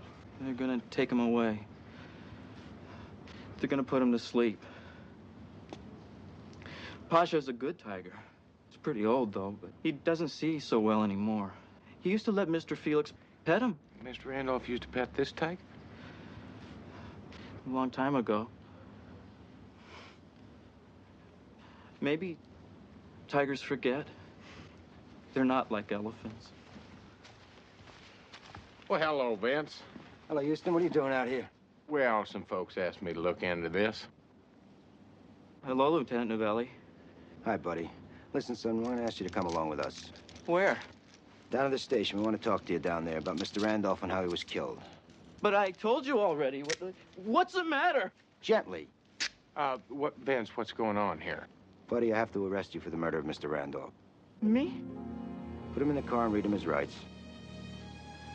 I don't believe this. I didn't do it. I wouldn't hurt nobody. Who's gonna water the animals? For crying out loud, Vince, you gotta be kidding me. Well, don't make me feel any worse than I already do. The kid knows no more about murder than a hog knows about a buggy whip. Now, won't you tell me what's going on? Give me a better suspect. Nothing would make me happier.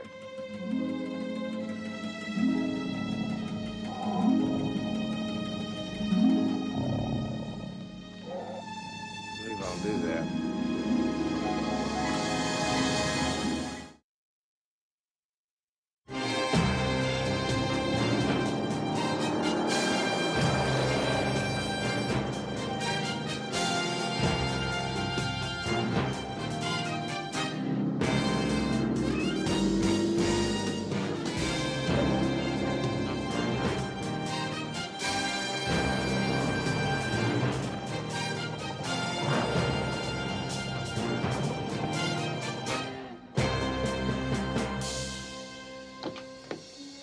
By morning, we dug up the personal histories on Felix's ex-wives. The info on Ava, his last wife, was shortened to the point. Felix had gone to Las Vegas on a toot and had tooted just a bit too much, waking up in a hotel room with a hangover and a new bride formerly fourth from the right on the chorus line. Hello? Anybody home?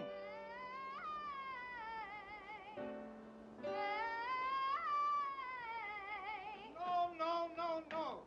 That girl's hurting.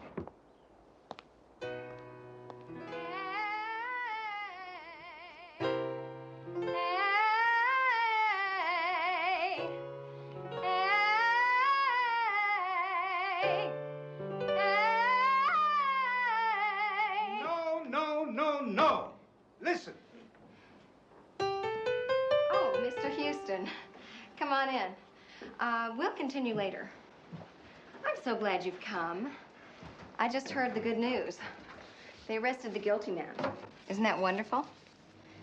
I mean, it isn't wonderful, that poor, simple boy. But at least now we get to go ahead and collect our inheritances. Well, I wouldn't get too excited about that just yet, because I'm not real satisfied that the poor, simple boy is guilty. What? But... not satisfied? No. I mean, the police are. Police have the boy's head on a chopping block, but they haven't chopped it off yet. Now, you told me you wanted to talk to me at the office. Something about helping me solve this case? Well, that was before Buddy was arrested. I thought I knew who did it. I thought it was Lauren. Lauren Calder, his first wife. She really hated him. Is that right? She was supposed to get some kind of a loan from him for something to do with her company, Crown Jaguar. Crown Jaguar Cologne? That's part of it. It's a whole cosmetics company. She started it after her divorce from Felix. Well, if I'm not mistaken, he used to wear this Crown Jaguar cologne all the time, right? Of course. He only did it to drive us other wives crazy. He always played one against the other. Oh, now back to the loan. Did she get it? Felix promised it to her, and then he didn't give it to her. He did things like that. Yeah, that's what I've heard. She went through the roof. She threatened him. He told me. And she's tough. I really think she'd... If any of us did it, it was her. Well, that's interesting. That's real interesting. First, we got the poor, simple boy that did it. Then we got wife number one that did it. Now, why don't you let me ask you a question? Why didn't you do it? I'm sorry. That's right. I forgot. You're the one that loved him. Happy trails. Are you making fun of me? I don't do that to people. Look, you didn't know Felix. He toyed with people. He played games with them. This whole thing with the will, it's just a cruel game to keep the money from us. This is just like him. Well, you're the one that keeps insisting that you loved him. He said he'd put me in the movies. He gave me singing lessons and dancing lessons and acting lessons, and then he laughed at me when I showed him what I could do. I'm glad he's dead. He deserved to die. Did you kill him? You're leaving. And don't you come back here. And don't you upset her ever again. It's okay, John. Mr. Houston, this is John, my physical culturist and executive producer. Executive producer. Well, he'll be my executive producer when we make the film, after we get the money from the estate to make the film. It just goes to show you that talent will out, huh? Bye now.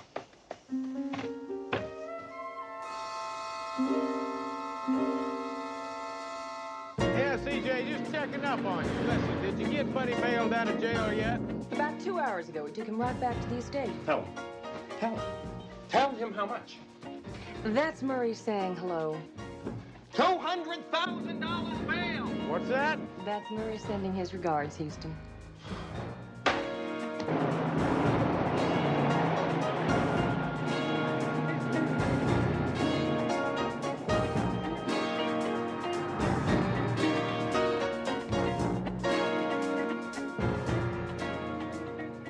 Oh, you straightened that hem. Good. That looks pretty. All right, thank you. You all look very nice. Tell Alfred we may do some stills today. You will confine your meeting to the time Miss Calder allows. You're very protective of your boss, aren't you? Mm-hmm. Why, Mr. Houston, perhaps you're just in time to give us a man's point of view. Well, I believe they all ought to get a 10. The perfume they're wearing. You have a nose for scents? Well, I'm willing to learn. Well, would you mind? Give us your opinion as to whether or not the fragrance fits the occasion. For instance, game time, our little beachwear girl over there, and on the end, the evening dress. Well, I'm willing to give it a whirl. Game time, huh? You seem like the athletic type. I'm a real good sport. I'll bet you are.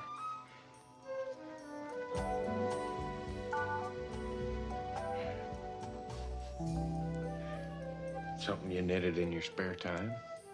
Tell me something. What happens when it hits water? When you get it wet, it shrinks.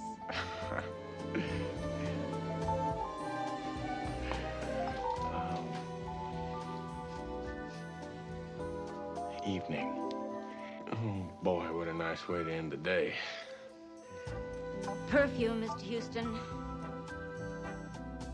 Oh, right. I'm sorry. It all seems to match up fine. I like it a lot. Thank you. You report photography. 555 2200.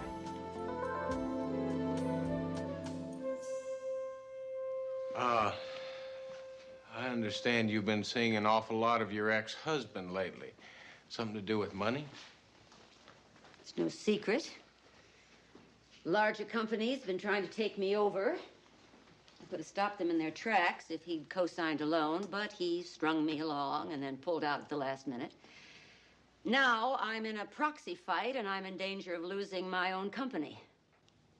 Well, I would imagine a company like this would take a lot of years of a person's life, huh? It is my life, and Mr. Houston, make no mistake about it. I intend to keep it. I will do anything to keep it. Now, if anybody had a reason to kill Felix, I did.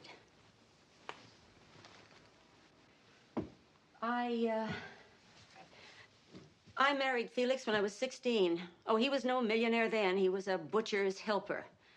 I collected the scraps and ground them into cat food, and I went out and peddled to the housewives, and I made the deals, and I built that fortune the same as he did. And you needed a loan from him, right? $20 million just till the end of the month. Instead, he let me sink and laughed at me all the while. Well, now that he's dead, you'll inherit at least that much, won't you? Houston, I built 2 fortunes. Do you really think I'd kill him to get out of a jam? No, I didn't kill him. But I dedicate a statue to the one who did. Who might the statue look like? Darling, can't you guess? I see. Mr. Houston was just leaving. Oh, that's my favorite suit. Thank you.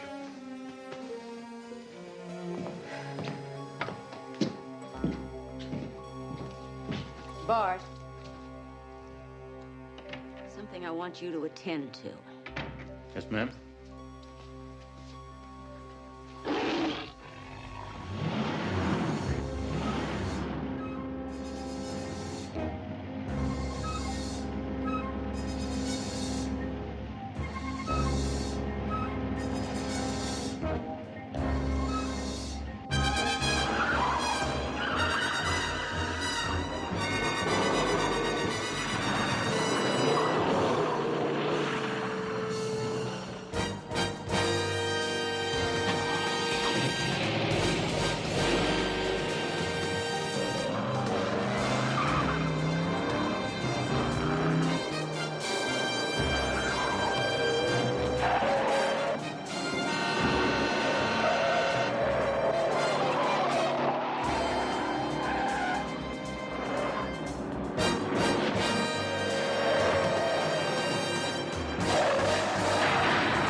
Why would Buddy try to kill me when I put up his bail? I just can't believe it. I can't believe what he did. Lieutenant, you gotta get out an APB. A 10-4, whatever you call it. You gotta get men out there, cops and cars. Murray, we don't need to send out the Marines. Oh, sure. Joke about it. But we put up the bail money. $200,000. That kid ran off with $200,000 of your money. Murray, don't get ahead of yourself. Nobody runs off until they don't show up in court. Every minute we're talking, that kid's running. Our money is getting further away. I can't make them understand. Murray! Our money... Would you get me some coffee, please? Sure. No, not this kind. You know the kind I love. The kind I drink at the Oiler games.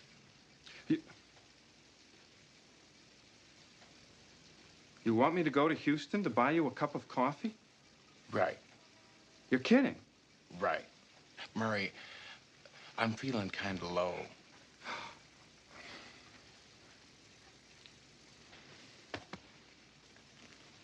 Gotcha. Houston, I appreciate you've got a big heart. But I told you were playing with fire when you bailed that kid out. Vince, I can't see him in jail. Well, where is he now? And Murray was right about one thing. I gotta put an all-points bulletin out on that kid. Oh, come on now, Vince. That's getting a little dangerous. I mean, we're not dealing with Jack the Ripper here. I know. Houston, he tried to kill you. You can't put him in custody, Vince. The boy does not communicate very well. I'm afraid he's going to do the wrong thing. I gotta put out an APB. I'll add a caution.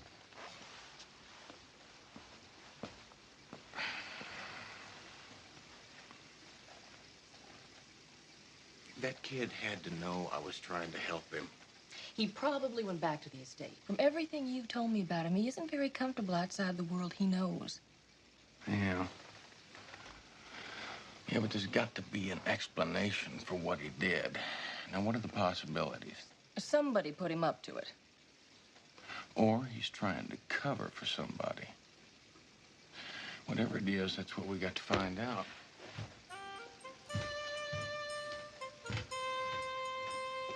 Obviously. Felix's third wife was the ultimate mating machine, the gold-digging, jet-setting, mind-boggling Zizi Tabori. It was a wild ride while it lasted. Today, she runs the Aphrodite Health Farm.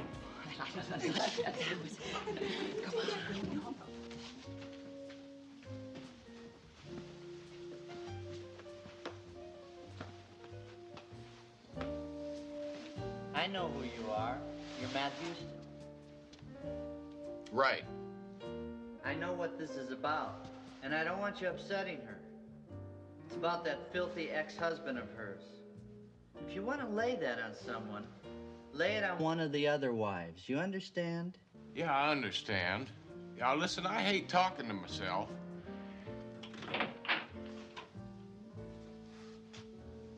Or you'll have to deal with me.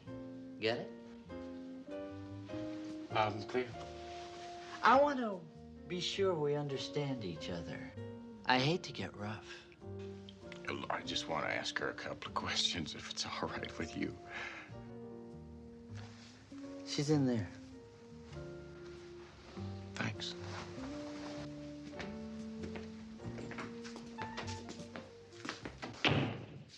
Oh,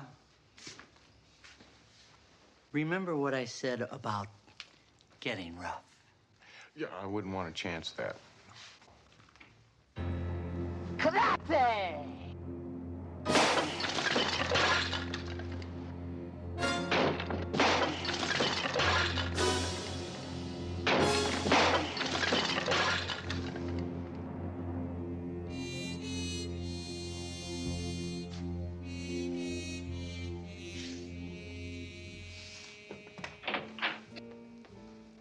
Hello, darling. All right, boys, stop it a moment. I was expecting you. So I understand. What can I do for you? Well, just the obvious. You think that I killed Felix and that I would profit from his death. Well, of course I would. I'm mortgaged to the hilt. If this goes on much longer, I will have to dismiss all these wonderful masseurs of mine. Don't worry, my darlings. I'd rather walk the street than let you go. But thank God, the simple boy done the job for me. By the way, do you know that the simple boy only takes orders from his mother? You mean Buddy? I don't believe I met his mother. Well, we really don't know who his mother is. He's an orphan. But the lady he calls his mother is Felix's third wife. We call her the Saint. You see, she had an orphanage years ago. And that's where the simple boy was raised.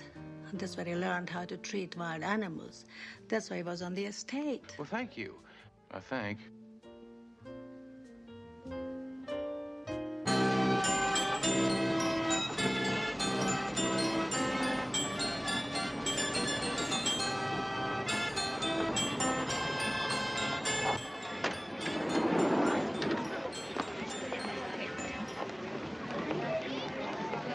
Everybody out?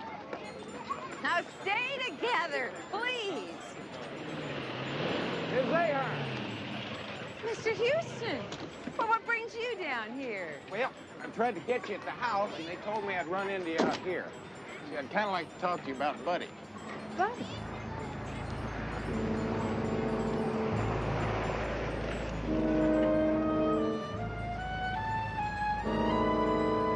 Yeah, well, I'm sure that's true, but you see, there's some people that say Buddy would kill for you. Is that right? That's a terrible thing to say. Well, I know that, but do you think he would? I should have killed Felix. You know that? He's hurt everybody he's ever touched. He even wanted to pull the plug on the children's home. End it all. Just like that. Of course, he owned the land.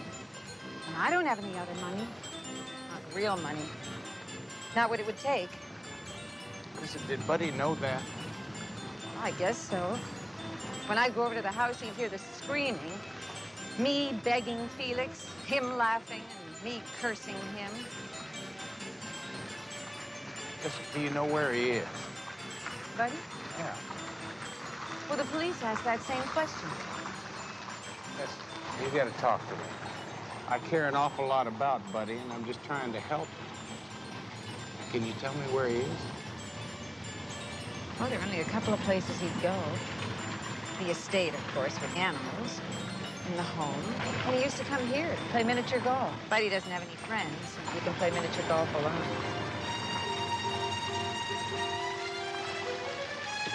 Buddy! Hang on a minute, I want to talk to you. Buddy!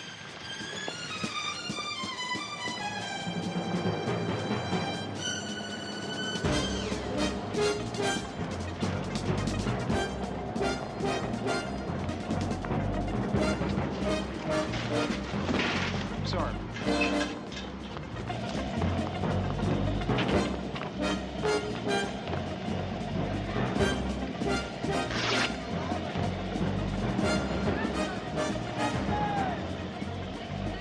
Here, give me that rope, Bert.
They trying to kill, Buddy? You or me?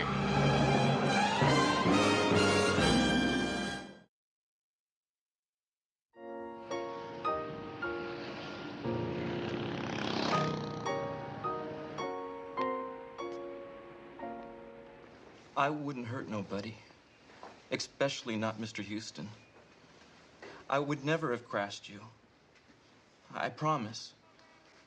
Just scare you off. Why, Buddy? I know about Mr. Felix's will. You don't think so, but I know. How Mr. Houston was supposed to see if one of Mr. Felix's wives was a murderer. Tell me something. Why would that make you want to scare me? Because they told me on the phone. Who told you? I don't know, but they told me. You want to blame it on my mother. Was it a man's voice? A woman's voice. I don't remember. Buddy, this is a murder case. Are you aware of the fact that you are still under indictment and we are trying very hard to clear you? Oh, it's all right. A jury won't convict me. Buddy, do you know something we don't know? Why won't a jury convict you? Because I didn't do it. Hey! Hey! What are you doing? Oh, Margarita, this isn't a pine forest. This is a piece of Italy. When you smell the cheese, you know. When you smell the oil, you know. The smell here is part of everything. Via con... Oh, Mama. Hey, what's that for? It's because I owe you one, Mama. Oh, I love it. So owe me again. How's that? I'll tell you after you tip me again. Simpaticone. You know, tips like that can starve a girl. Hey! You got your diet, I got mine. Victor? Listen, Vince, I think I got it. I think I've got it. It's been haunting me all the time. Tell me something. How do you train a house pet, whether it's a tiger or not, to be a killer? That's easy. The 3 S's. Right. Sight, sound, and smell. Go on, buddy. Tell him. If you beat a dog, he's gonna hate you on sight. If you blow a whistle, every time you take his food away, he's gonna hate that sound. And the 3rd S is smell. Thank you. You're welcome. So you can train an animal by a certain smell. Ah. Now, you remember the coroner's report? The strong smell of cologne.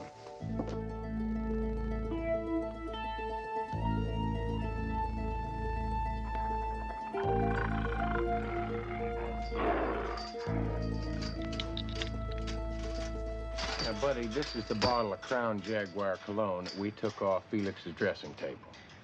Yes. And this is the stuff that he wore all the time, all day long, every day. He always wore it.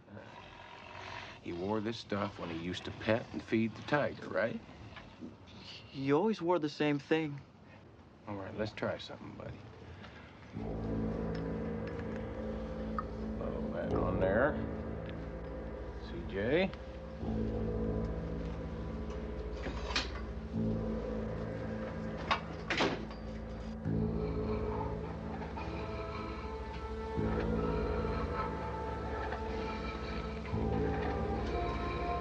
Now, that is the bottle that we found on Felix's body the morning he was killed. That's the bottle.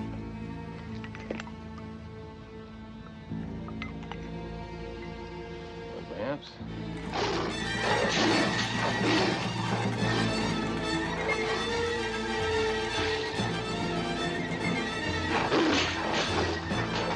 Oh, look at that. Makes a difference, doesn't it? Now, that bottle has been tampered with, and I think it's going to tell us who killed Felix. CJ, I want you to get on the horn, call the 4 ex-wives, and get them out here as soon as possible. You get them here voluntarily? You gonna sell tickets?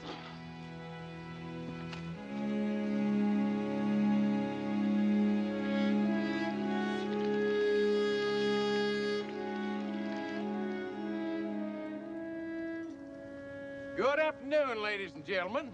I reckon you all know why you're here. Here comes the Charlie Chan scene. Charlie who? Yeah, well, it is sort of like that. You see, I figure in order to catch the killer, I got to get all my suspects right here in one spot. Marvelous, darling. You expect one of us just to jump up and confess? Well, not exactly like that, no. Well, I can hardly wait to see how you're going to do this. Me too. Now, let's talk about some facts here, folks. Now, all of you had a very good reason for wanting Felix dead. You built up his business in a day and age where the little woman was supposed to stay at home and give him all the credit, not to mention all the money. Now, when you went to him for a loan, small loan of $20 million to keep your new business afloat, he just kind of smiled and walked away. Man was right in character. Yeah, yes, he was. And you needed a loan to save your school and the orphans. And just for fun, he said no. He was a real sweetheart. Yes, he was. You two, you're mortgaged to the hilt. Huh. Now, you have an alternative lifestyle, and you just want to be a star and cut a new record. I'm 22, for crying out loud. I don't have a lot of time left. Well, I wouldn't worry too much about that. But anyway, folks, that's it. All the motives are right here. Now, you all had very good access to this place. Access for what reason? To fix it so the tiger could kill Felix. Listen, darling, you beautiful thing. Did it ever occur to you, police genius, that maybe it was an accident? Maybe the gate was left open. And maybe it was that simple boy. No! Oh, well, I don't think so. See, I believe it was murder.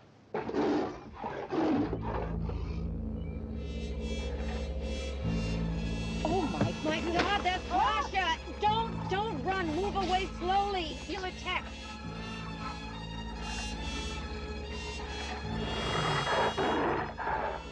How did it get loose? I don't see why guys are so afraid of Pasha. It's just a great big pussycat. Past tense, darling. Have you forgotten that Pasha ate Felix for breakfast a few days ago? Wonderful for him. ZZ, maybe you could tell me something. Have you ever heard of the phrase programmed to kill? Programmed? What are you talking about? Well, I tell you, it's called teaching an old tiger new tricks, and I believe that was your job, wasn't it, Richard? Job? Well, you see, while ZZ was keeping Felix busy up there in the house, you were training that tiger to hate your special brew perfume. Hated enough to kill anybody that was wearing it. Darling, beautiful thing. You have no proof. Well, then you wouldn't mind if I just gave you a little spritz of Felix's cologne, huh?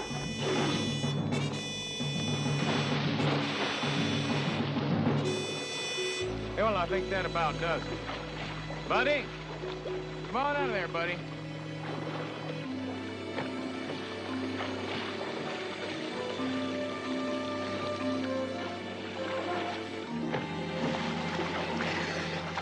Why didn't Pasha kill me? Well, I'll tell you, that's because this isn't really the death bottle. It's down at police headquarters where it belongs. This is just an ordinary bottle right off the shelf. Stupid me. And you even more stupid.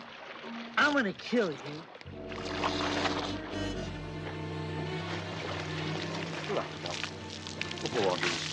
Oh, you got it, gentlemen. It's all yours. Karate! Come here.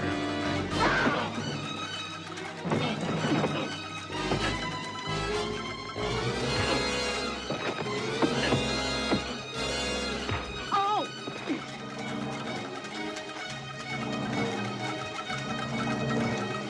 Look, this is pointless. I don't want to hurt you at all right? Vince, come on now. Let's get this thing over with, okay? Didn't you call him? He's supposed to be here right now. Vince! Vince! Karate! Tiger.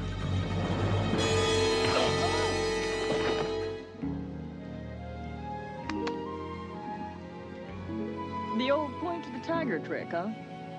Works every time.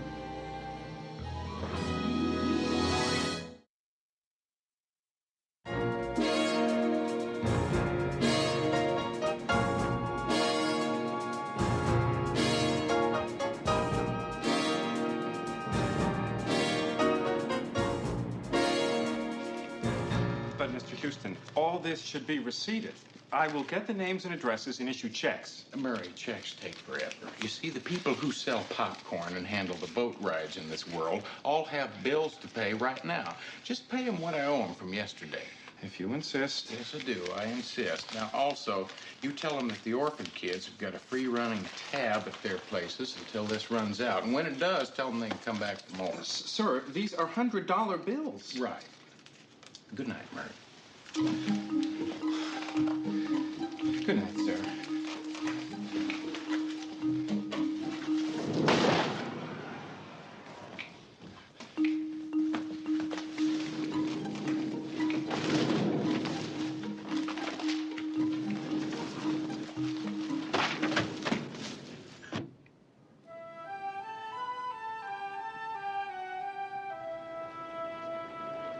Cheers. You know what's so terrific about working with you, Houston? What's that? Everything. Just think what you've accomplished in the last couple of days. Buddy and Pasha have both been reprieved from their death sentences. Yeah, not to mention the ex-wives got all her money. St. Audrey got that palatial estate, which is a perfect place for her to expand her orphan home facilities. Don't forget about Lauren. She's a cinch to win her proxy fight. And if the cover of Variety is correct, little Ava is about to make her very own movie. Oh, boy. Let's not forget Zizi. I think it's going to be an awful long time before she gets another massage. I suspect you're right. Now, if you and Vince Novelli could only synchronize your watches when it comes to trapping a killer. You know, either that or just always have Tiger with us, huh? Or maybe not.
Better cock your pistols.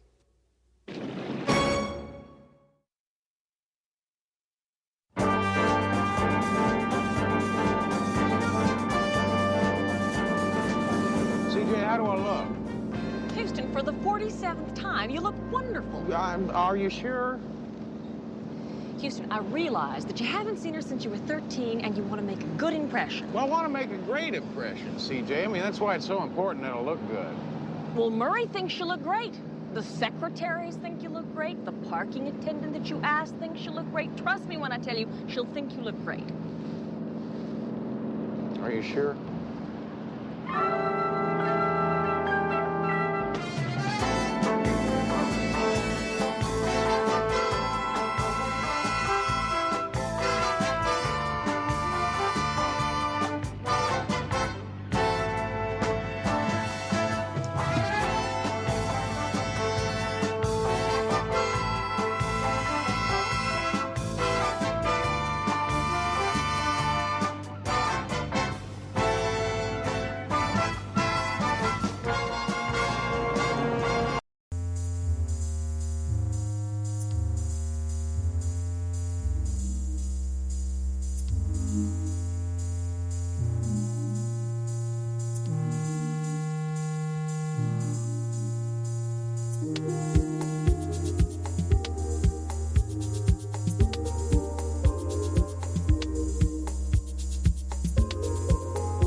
Thank you, Vicky. But I'm afraid not everyone shares your opinion.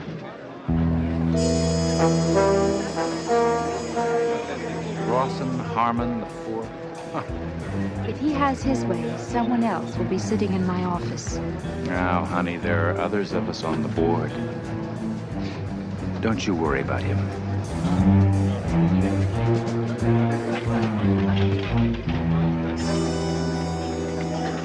Well, Richard, I'm surprised to see you made it. Believe me, I wouldn't have missed this one for anything. Dickie, darling, is he a producer too? No, baby. Pinky here spends money. I make it. Pinky, I want you to meet the next Bo Derricks, Andrea and Dorian. Charmed, I'm sure. They're going to be starring in my new picture, Savage Women Unleashed. Growl for the man, Andrea.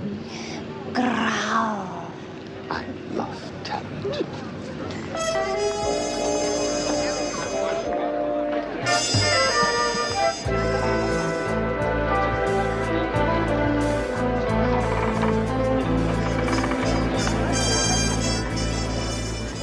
Now, I'll tell you, if I was back home and it was a hot day, I'd tell you what I'd go for, and that's a big, tall glass. Of your mother's own ice-cold buttermilk. Houston! Houston, look at you, all grown up. Oh, honey, if I'd known you're going to turn out like this, I'd spend a lot more time with you. You certainly would have filled an awful lot of lonely 13-year-old nights. This is C.J. Parsons. Lewis, Hi, CJ. time to get this thing started. Right away, Mr. Harden. This is a private party, mister. Members only. This is Matt Houston, the detective I told you I was going to call. The hired help usually goes to the business office. See that you do in the future.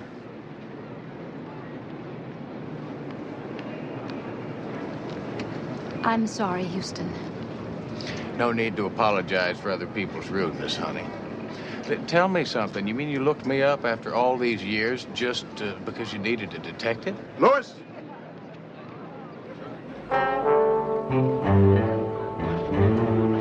I'm sorry.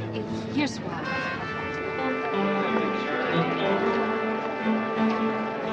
Ladies and gentlemen, if I could get your attention, please. We are gathered here today to honor the newly elected Commodore of the Southland Yacht Club. Thank This is either somebody's idea of a very bad joke or honey's in real trouble. I shall accept this honor. Guilty, guilty, guilty, the avenging angels say. With justice swift like a serpent's fang, the first will die on a sunny day. Wonderful. And to present him with his official Commodore's coat. Does it bother you that it's a sunny day today?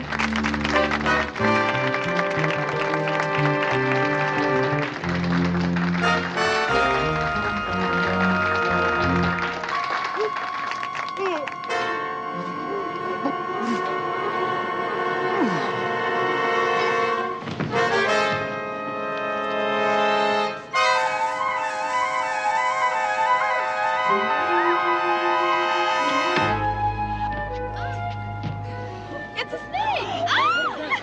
He's dead.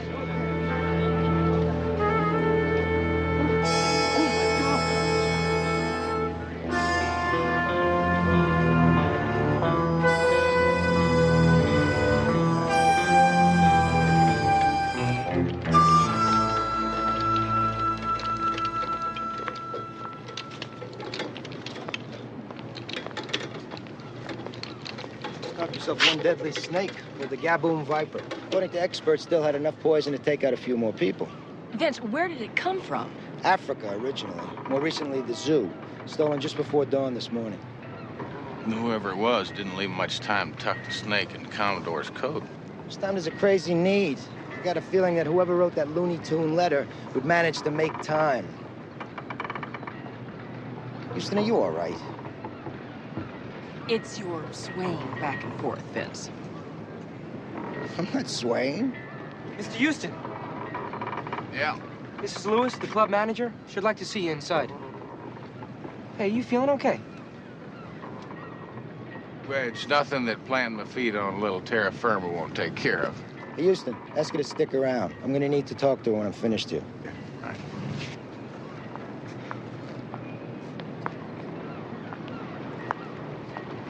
I hear the snake that offed old Harmon was from Africa. That's right. Far out. You find African snakes amusing? Well, I guess you'd say, just righteously just. Heck, I could tell you.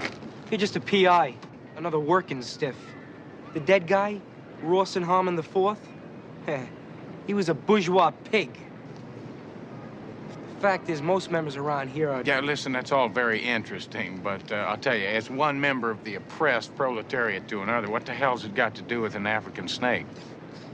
Well, that's where he made most of his money, Africa. Made a fortune in diamond mines, squeezing out of the sweat and lives of the oppressed workers. That's why I smiled. I mean, it just seems a little ironic after all those years of grinding people into the ground in Africa. Somebody from the ground in Africa killed him. Find Mrs. Lewis inside. Do you get the impression he's been to one too many radical campus meetings? Mm-hmm. Well, what bothers me is how do you know about the African snake? We didn't even know about that till Novelli told us. No, Novelli didn't know about it till the zoo people told him. Yeah, and that kid wasn't close enough to either the zoo people or Novelli to have heard anything about it.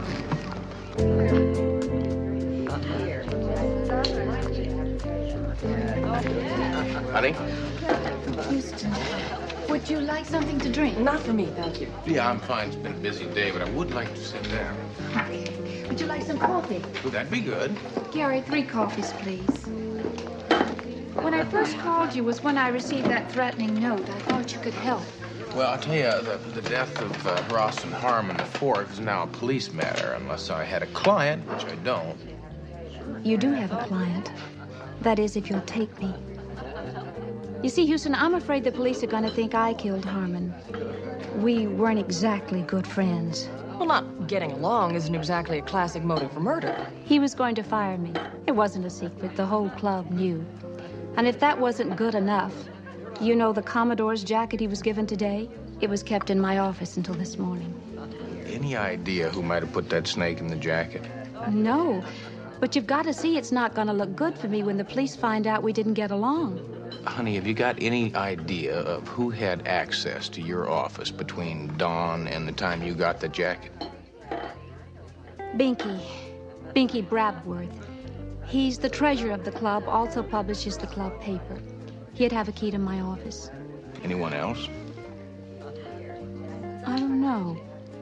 You know, this morning I came in early, and I thought I saw one of our club members leaving by the side door. But when I got inside, my office door was open, and I'm sure I locked it last night.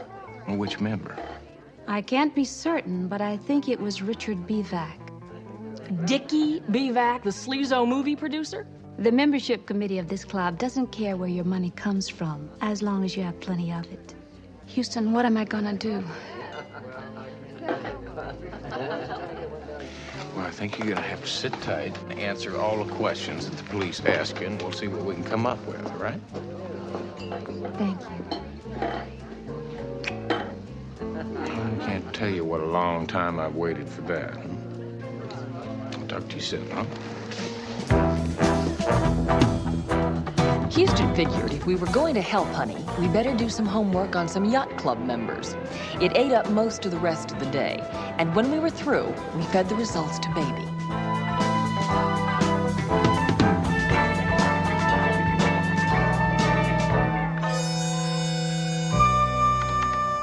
Now, here we have the late and not too lamented Rawson Harmon IV. In fact, last week, he was elected Commodore of the club in a very close election. One more. Thank you. You see, Jay, if the man was that ornery, why do you suppose the club members voted him in as Commodore? Well, he's a very powerful man who uses his influence to get what he wants. Which brings us to the point that he was the one who flew Honey out here about 6 months ago. Yeah, it bothers me, CJ. I mean, he went to all the trouble to bring her out here, and then why did he suddenly decide to fire her? I'll remind you to ask her. Richard Dickie Bevac. That's the man that Honey said she saw leaving the club this morning. You got it. Very successful producer. Exploitation films, low budget, high profits, and responsible for such winners as Killer Babies, Gnaw, and Cannibals from Planet Zero. No. Like in No? No. Oh, come on, CJ, you're pulling my leg. No. In fact, Cannibals from the Planet Zero wasn't bad. CJ, you have a very dark side that I don't believe I've ever seen before. True. I'm saving it up for you. Now, Richard Bevac has always wanted to be Commodore of the club, and every year when someone puts him up for election, Harmon blackballs him. Now that Harmon's been elected, Bevac's out in the cold again. You suppose being passed over as Commodore would be a motive for murder? Well, not for most minds, but this is a mind that's come up with such classics as Killer Babies and Gnaw and... A big cannibal from Planet Zero with the zapping and... You got it. Yeah, who's next? Carlton Binky Brabworth. His great-grandfather invented the thumbtack. I always wondered who did that. As you know, he also is responsible for publishing the Yacht Club newsletter. Yeah, that's where you got all these pictures. Your powers of deductive reasoning are brilliant, Houston. DJ, we were talking about Mr. Brabworth. Yes, we were. Now, he's not as rich as he would like you to believe. In fact, he gets his money from a trust fund that comes from municipal bonds, and he spends it faster than he can clip the coupons. He is also everyone's favorite gambler at any game. You mean he loses? Constantly. As a matter of fact, his biggest debt is Ross and Harmon. Yeah, how big? Texas big. I think we better start with Mr. Brabworth. Why him? Well, I'll tell you something, CJ. It's because I've never met a man named Binky before.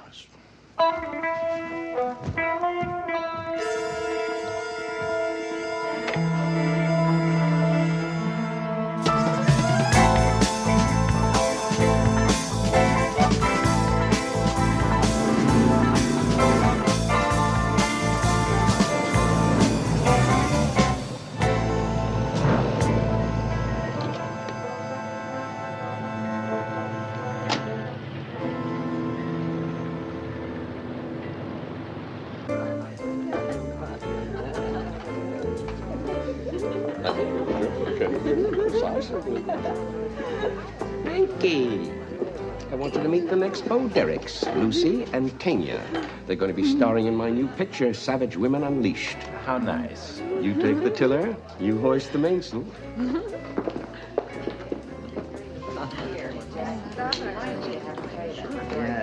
Brabworth, I'm Matt Houston.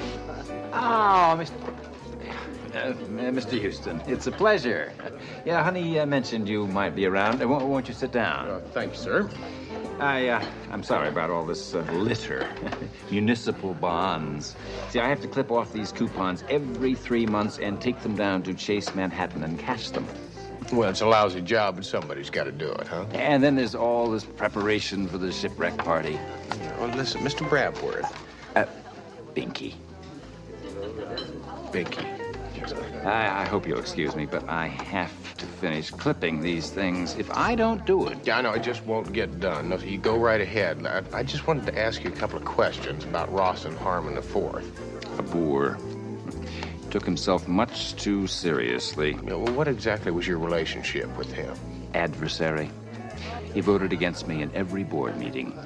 Well, what about outside the boardroom? Well, we really didn't have that much in common. Played cards with him? Yes. Lost?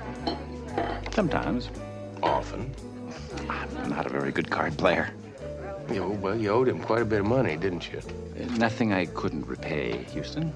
Yeah, well, maybe you just couldn't repay it as quick as he wanted you to, huh?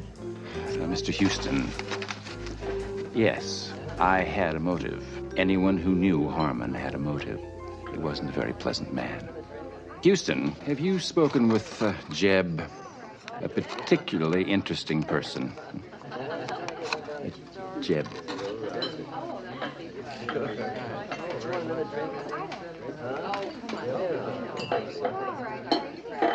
He loves his mother a lot. Very protective of her. Obsessed, almost. Well, I love my mother a lot, too. Your mother isn't Honey Lewis.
merger for the electronics firm.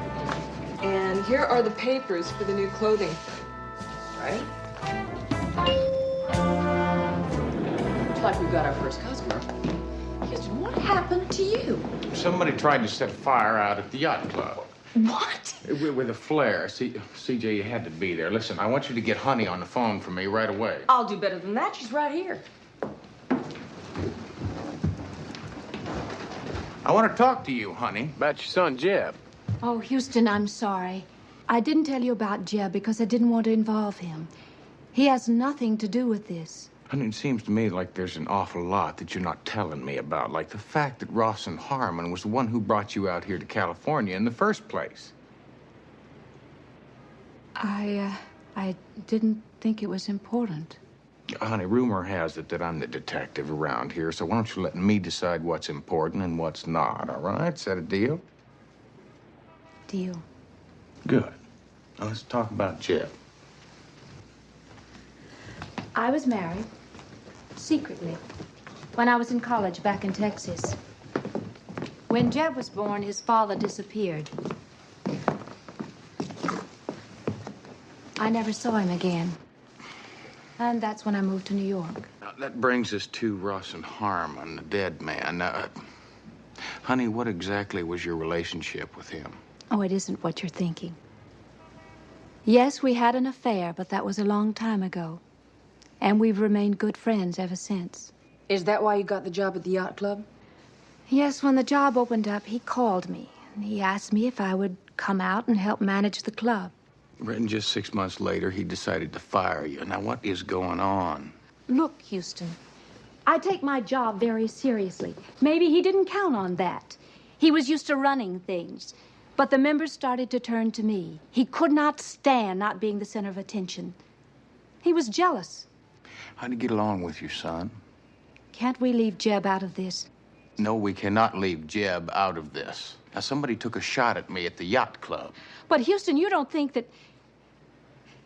Listen, Jeb is a good son. He's a good boy. Honey, is there any way? I mean, did he know Harmon was going to fire you? Oh, yes.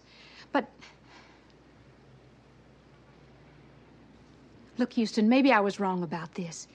It was a mistake to get you involved. Damn it, honey, I am involved in this. Now, somebody is trying to kill me, and I am not going to back off this case till I find out who it is.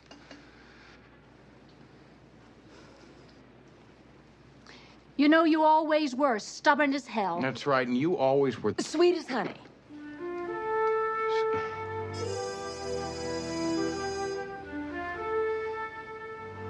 Yeah. Yeah, you were.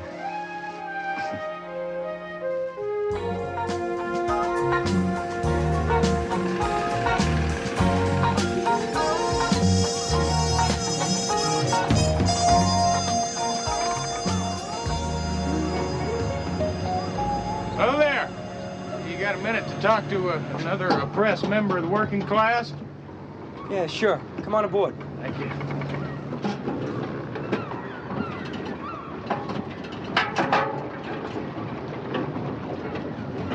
What can I do for you? Well, I kind of wanted to talk to you a little bit about Harmon. That bourgeois pig? Yeah, well, you'd mentioned that.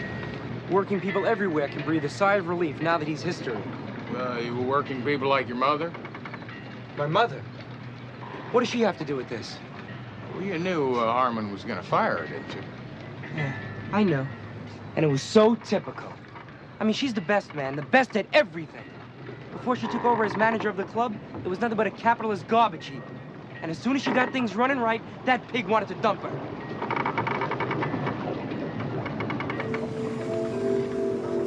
Well, I know how much the job meant to your mother, and I know you care an awful lot about her, don't you?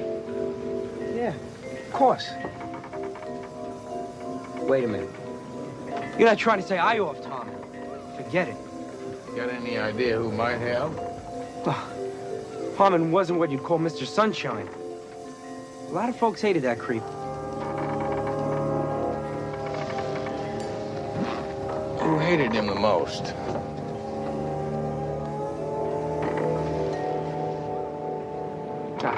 No contest. Mr. Hollyweird himself, Dickie Bevac. Yeah, because Harmon kept bumping Bivac for Commodore, huh? Wake up, man. Capitalist power brokers only kill one another for one reason. Cold, hard cash. I heard the two of them arguing in the bar. Harmon was gonna clone all his loans to Bivac's movie company. Yeah, and Bivac was none too happy about it, right? Offered to make him the victim in his next slasher movie. Tell me something, man. I found out a little bit about you. Big Texas millionaire. How many millions of dollars have you wrung from the sweating backs of the working man? Hopefully none. See, I try and treat everybody fairly. How? By hoarding millions of dollars that really belong to the people? No, you see, by treating them all like human beings. I don't prejudge them or pre-label them. You really ought to try it sometime. Hey, Houston, are you hungry? I'm really hungry. Why don't you stay for lunch? I got some sardines here. No, thanks. I'll take a rate check. I got some beans, too. I could heat them up in the galley. No, thanks. I better be running along. Oh, come on, Houston. Why don't you stay for lunch? No, das vidanya, comrade.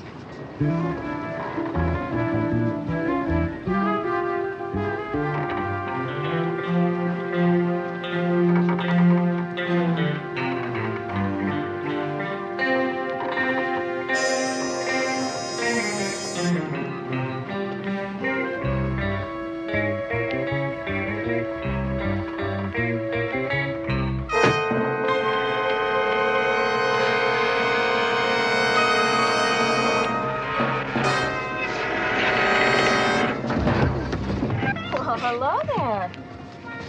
Hi. Hi. Sorry I dropped in on you like this. Anytime. Yeah, but I probably ought to be going. Hi. What's your hurry? Yeah, why don't you stick around? Maybe you can rub some lotion on our backs. And fronts. Fronts. I could probably do that, yeah. Yeah, listen, I gotta run.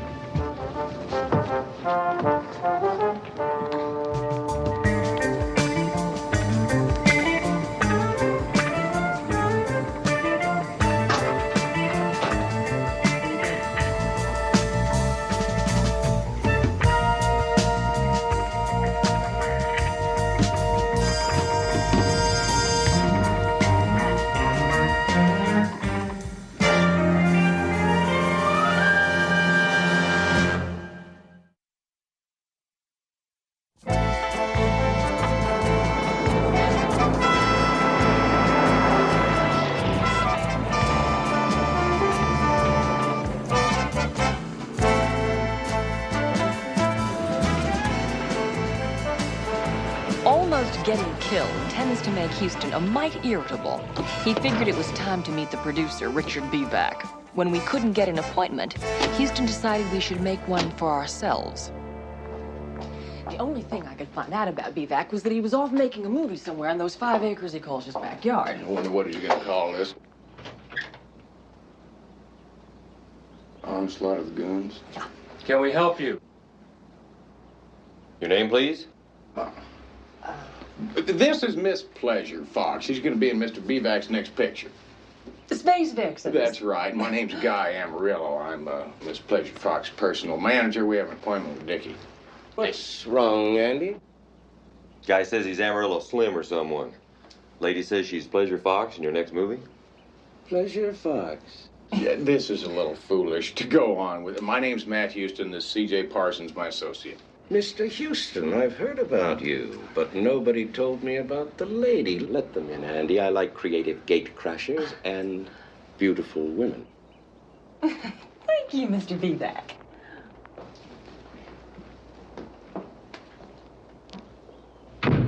You're Houston's associate?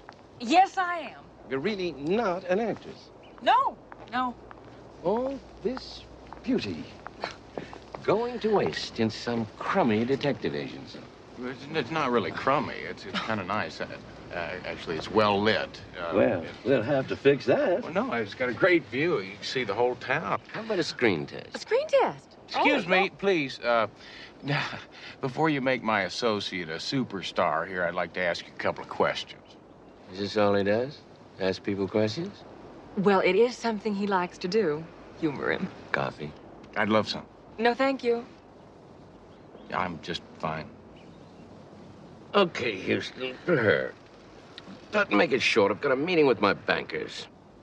Running a little low on cash, are we? Not a chance. My last 10 pictures made a fortune. I've got development deals going all over town. Oh, that's funny. That's not what I heard. What did you hear? Well, I heard that your last 10 pictures lost money. They didn't make money at all. And Ross and Harmon's your banker, and if he calls in his loans, you're gonna make him the next victim in your slasher movie. That's a lie. I'm telling you, my financial standings are as solid as a rock. Are they? Well, you see, because I've been asking a lot of questions in all the financial circles around town, you see, and the word is that you're up to your eyeballs in debt, and that there's not a major studio in town that'll let you on the lot, let alone do business with you.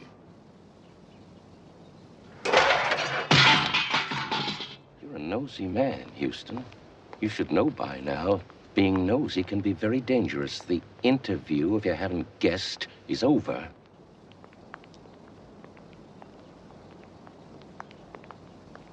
Man's got a temper.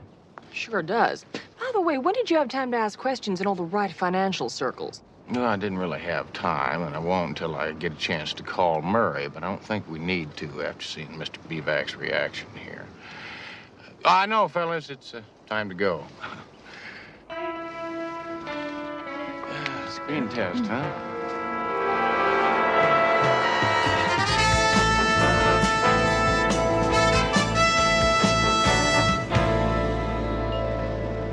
Working late, ladies?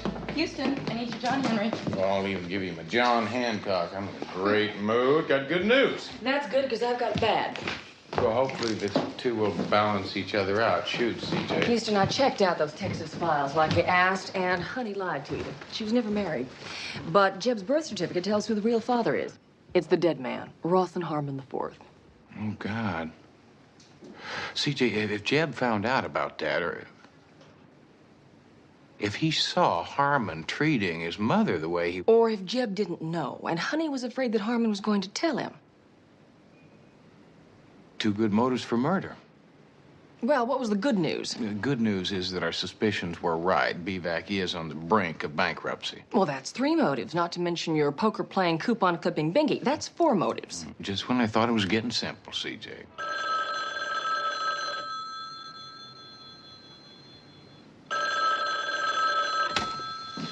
Houston.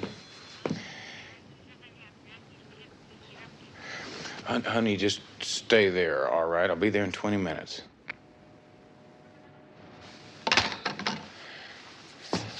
Honey just got another threatening letter.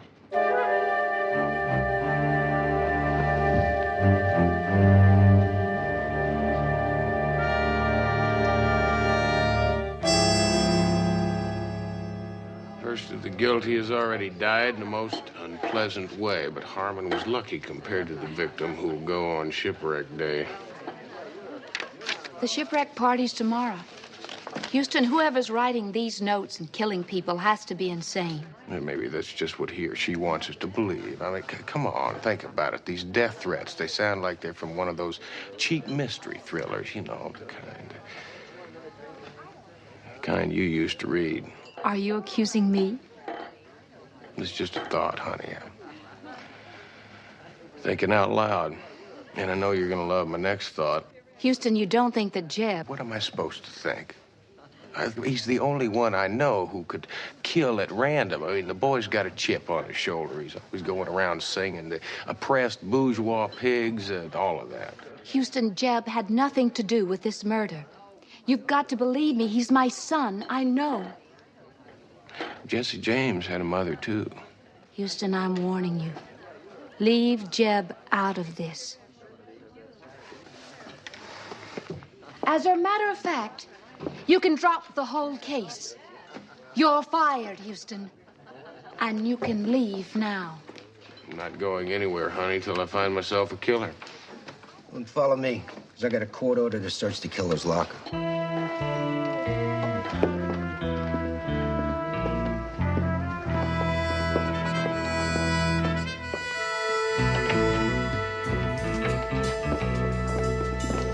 one, Cal. When you open this locker, we'll find our killer. Be a pretty small fella, Vance. Houston, don't be funny. That's Jeb's locker. We found a partial fingerprint on a button inside the Commodore's coat that Harmon put on. You want to bet that's the typewriter that typed the death threat? Well, anyone could have planted it there. It doesn't mean anything.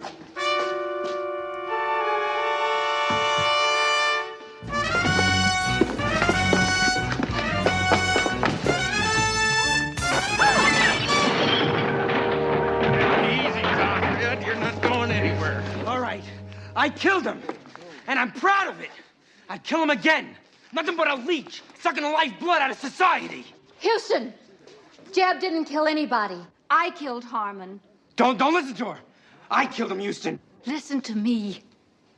I killed him.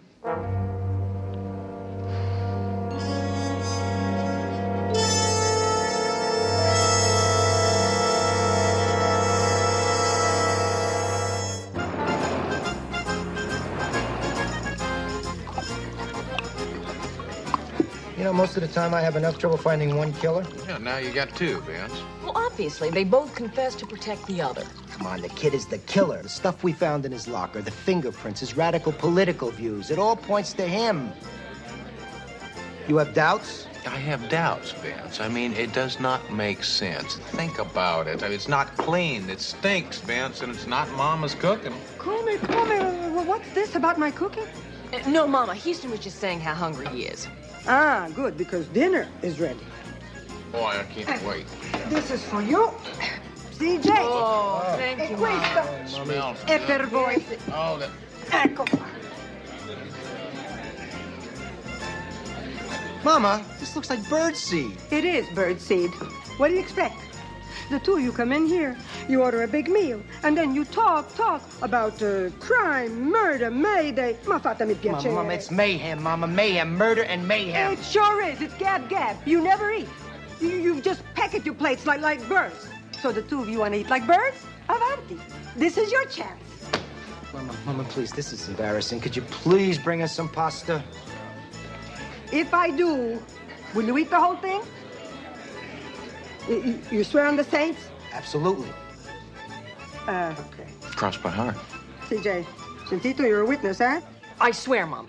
Okay, figlio mio. I'll prepare you a dinner. Lasciate fare a me. Well, anyhow, now that Jeb and Honey are in jail, we don't have to worry about the murder threat tomorrow, huh? No, Vince, you're still not listening to me. I mean, it does not make sense. It's still too neat. I mean, I would swear on a stack of Bibles that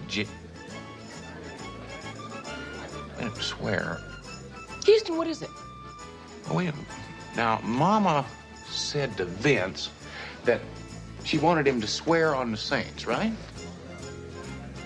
Vince, do you remember the first part of the first death threat? Guilty, the avenging angel sang. That's it. You don't have to go any further. Now, if I am not mistaken, angel is the key word to this whole thing. Now, you still think it points in Jeb's direction, right? Right. I think we can safely assume that Honey would not frame her son for murder, right? Sure. What's your point? The point, Vince, is that Jeb could not be the killer. I mean, he fancies himself as one of those dyed-in-the-wool communists.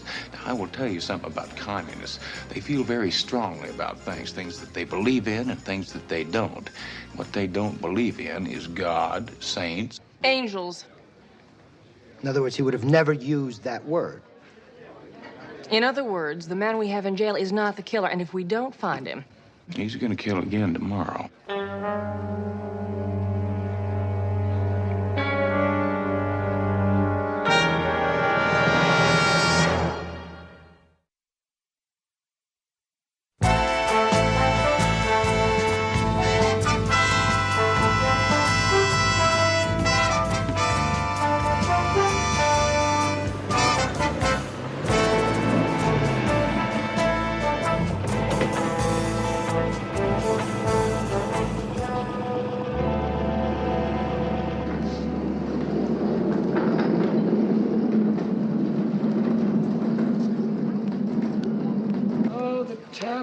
Freddie. We're in show business, too.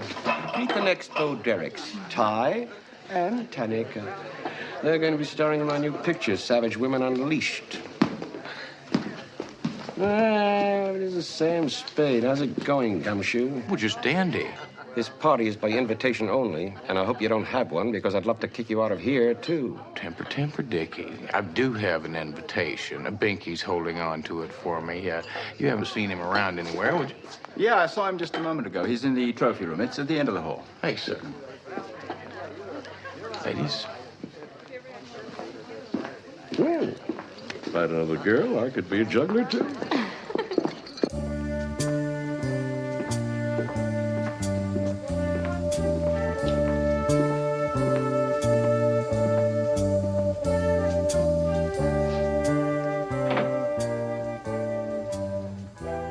Houston, you know, if you were a club member, we would fine you for showing up at a theme party without a costume. Why'd you kill Harmon, Binky?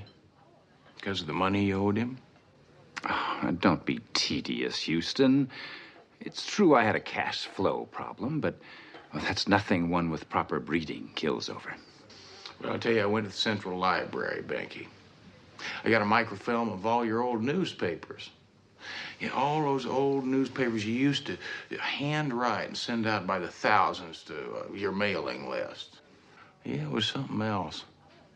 You had to go back several years. I spent a couple of hours in front of my computer before I found it. Found what? That the type matched. It matched your old newspapers. It matched the death threat notes. It matched the typewriter that you planted in Jeb's locker.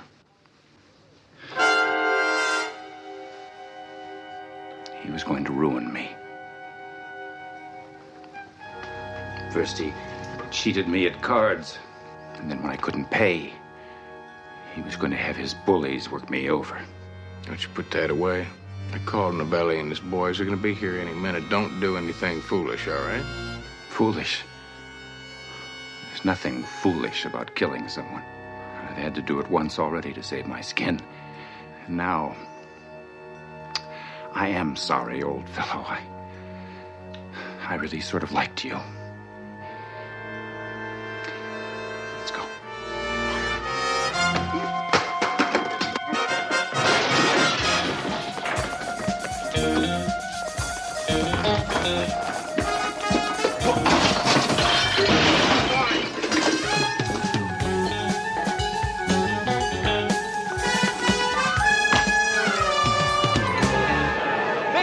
Jerk, not now! Hi, Binky! It's party time! Hi, Gordy. Yeah, it's going to be a great one. Oh, I love yours, too. Drink? Hi, Jinx. Hi, yes, Buzzy. Hi. Judy. Hey, Binky, don't forget to take our picture. Going out to get my camera right now. Oh, you're having a good time. Excuse me, Gordy. Excuse me, please. Trixie, Tootie, Buzzy, Flopsy, Mopsy, and Cottontail. I beg your pardon.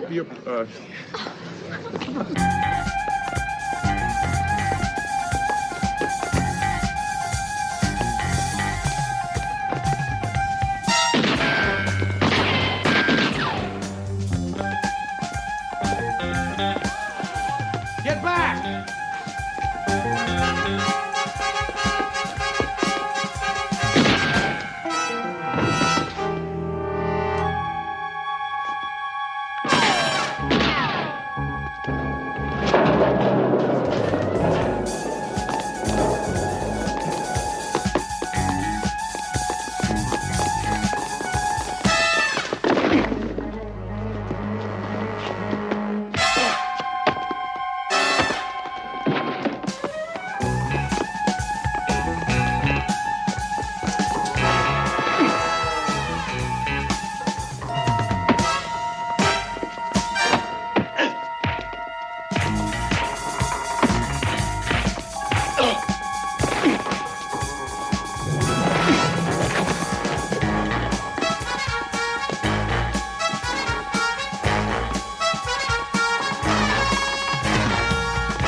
Hey, Houston, are you all right?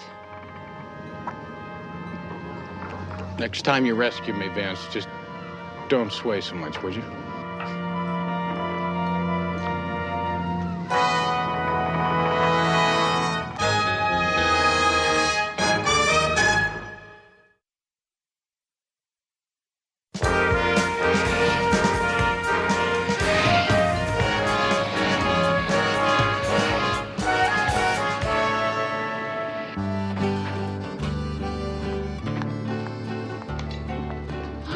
Mama, it's perfect. I'm sure it's perfect. I did it. Oh, thanks. Why? For doing it. I know that. But why did I do it? It's a surprise. For who? For Houston, he's in love. He's in love with you? Brava! Oh, no, Mama. He's in love with another girl. See, at 13. 13? She's 13. He should be ashamed of himself. No, Mama. She's not 13. He was 13. He's 13. And she made love to him?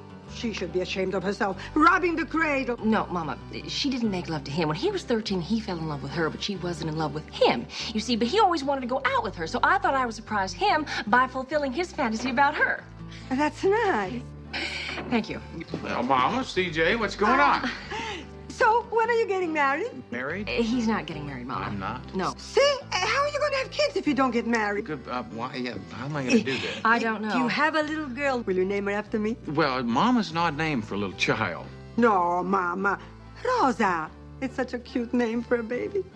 Rosa Houston. But it doesn't sound right. No. Maybe you're right. Maybe you should change your last name. Yeah, what's going on? Never mind. Don't ask questions. Just trust me. I had a little brainstorm about Thank something. Houston, Oh, honey, what are you doing here? having dinner with you. I am? You're not. Why didn't you tell me? I didn't have a chance. You don't want to have dinner with me. Wait, no. I mean, yes, I do. It's just I don't understand. I don't either, Matt Houston. You see, CJ told me that you wanted to fulfill a fantasy. You did that? Yeah. No, I wanted to fulfill your fantasy. Oh, you want to fulfill his fantasy. Not I, me. Me through you. Ah, the lucky lady. So, when is the wedding?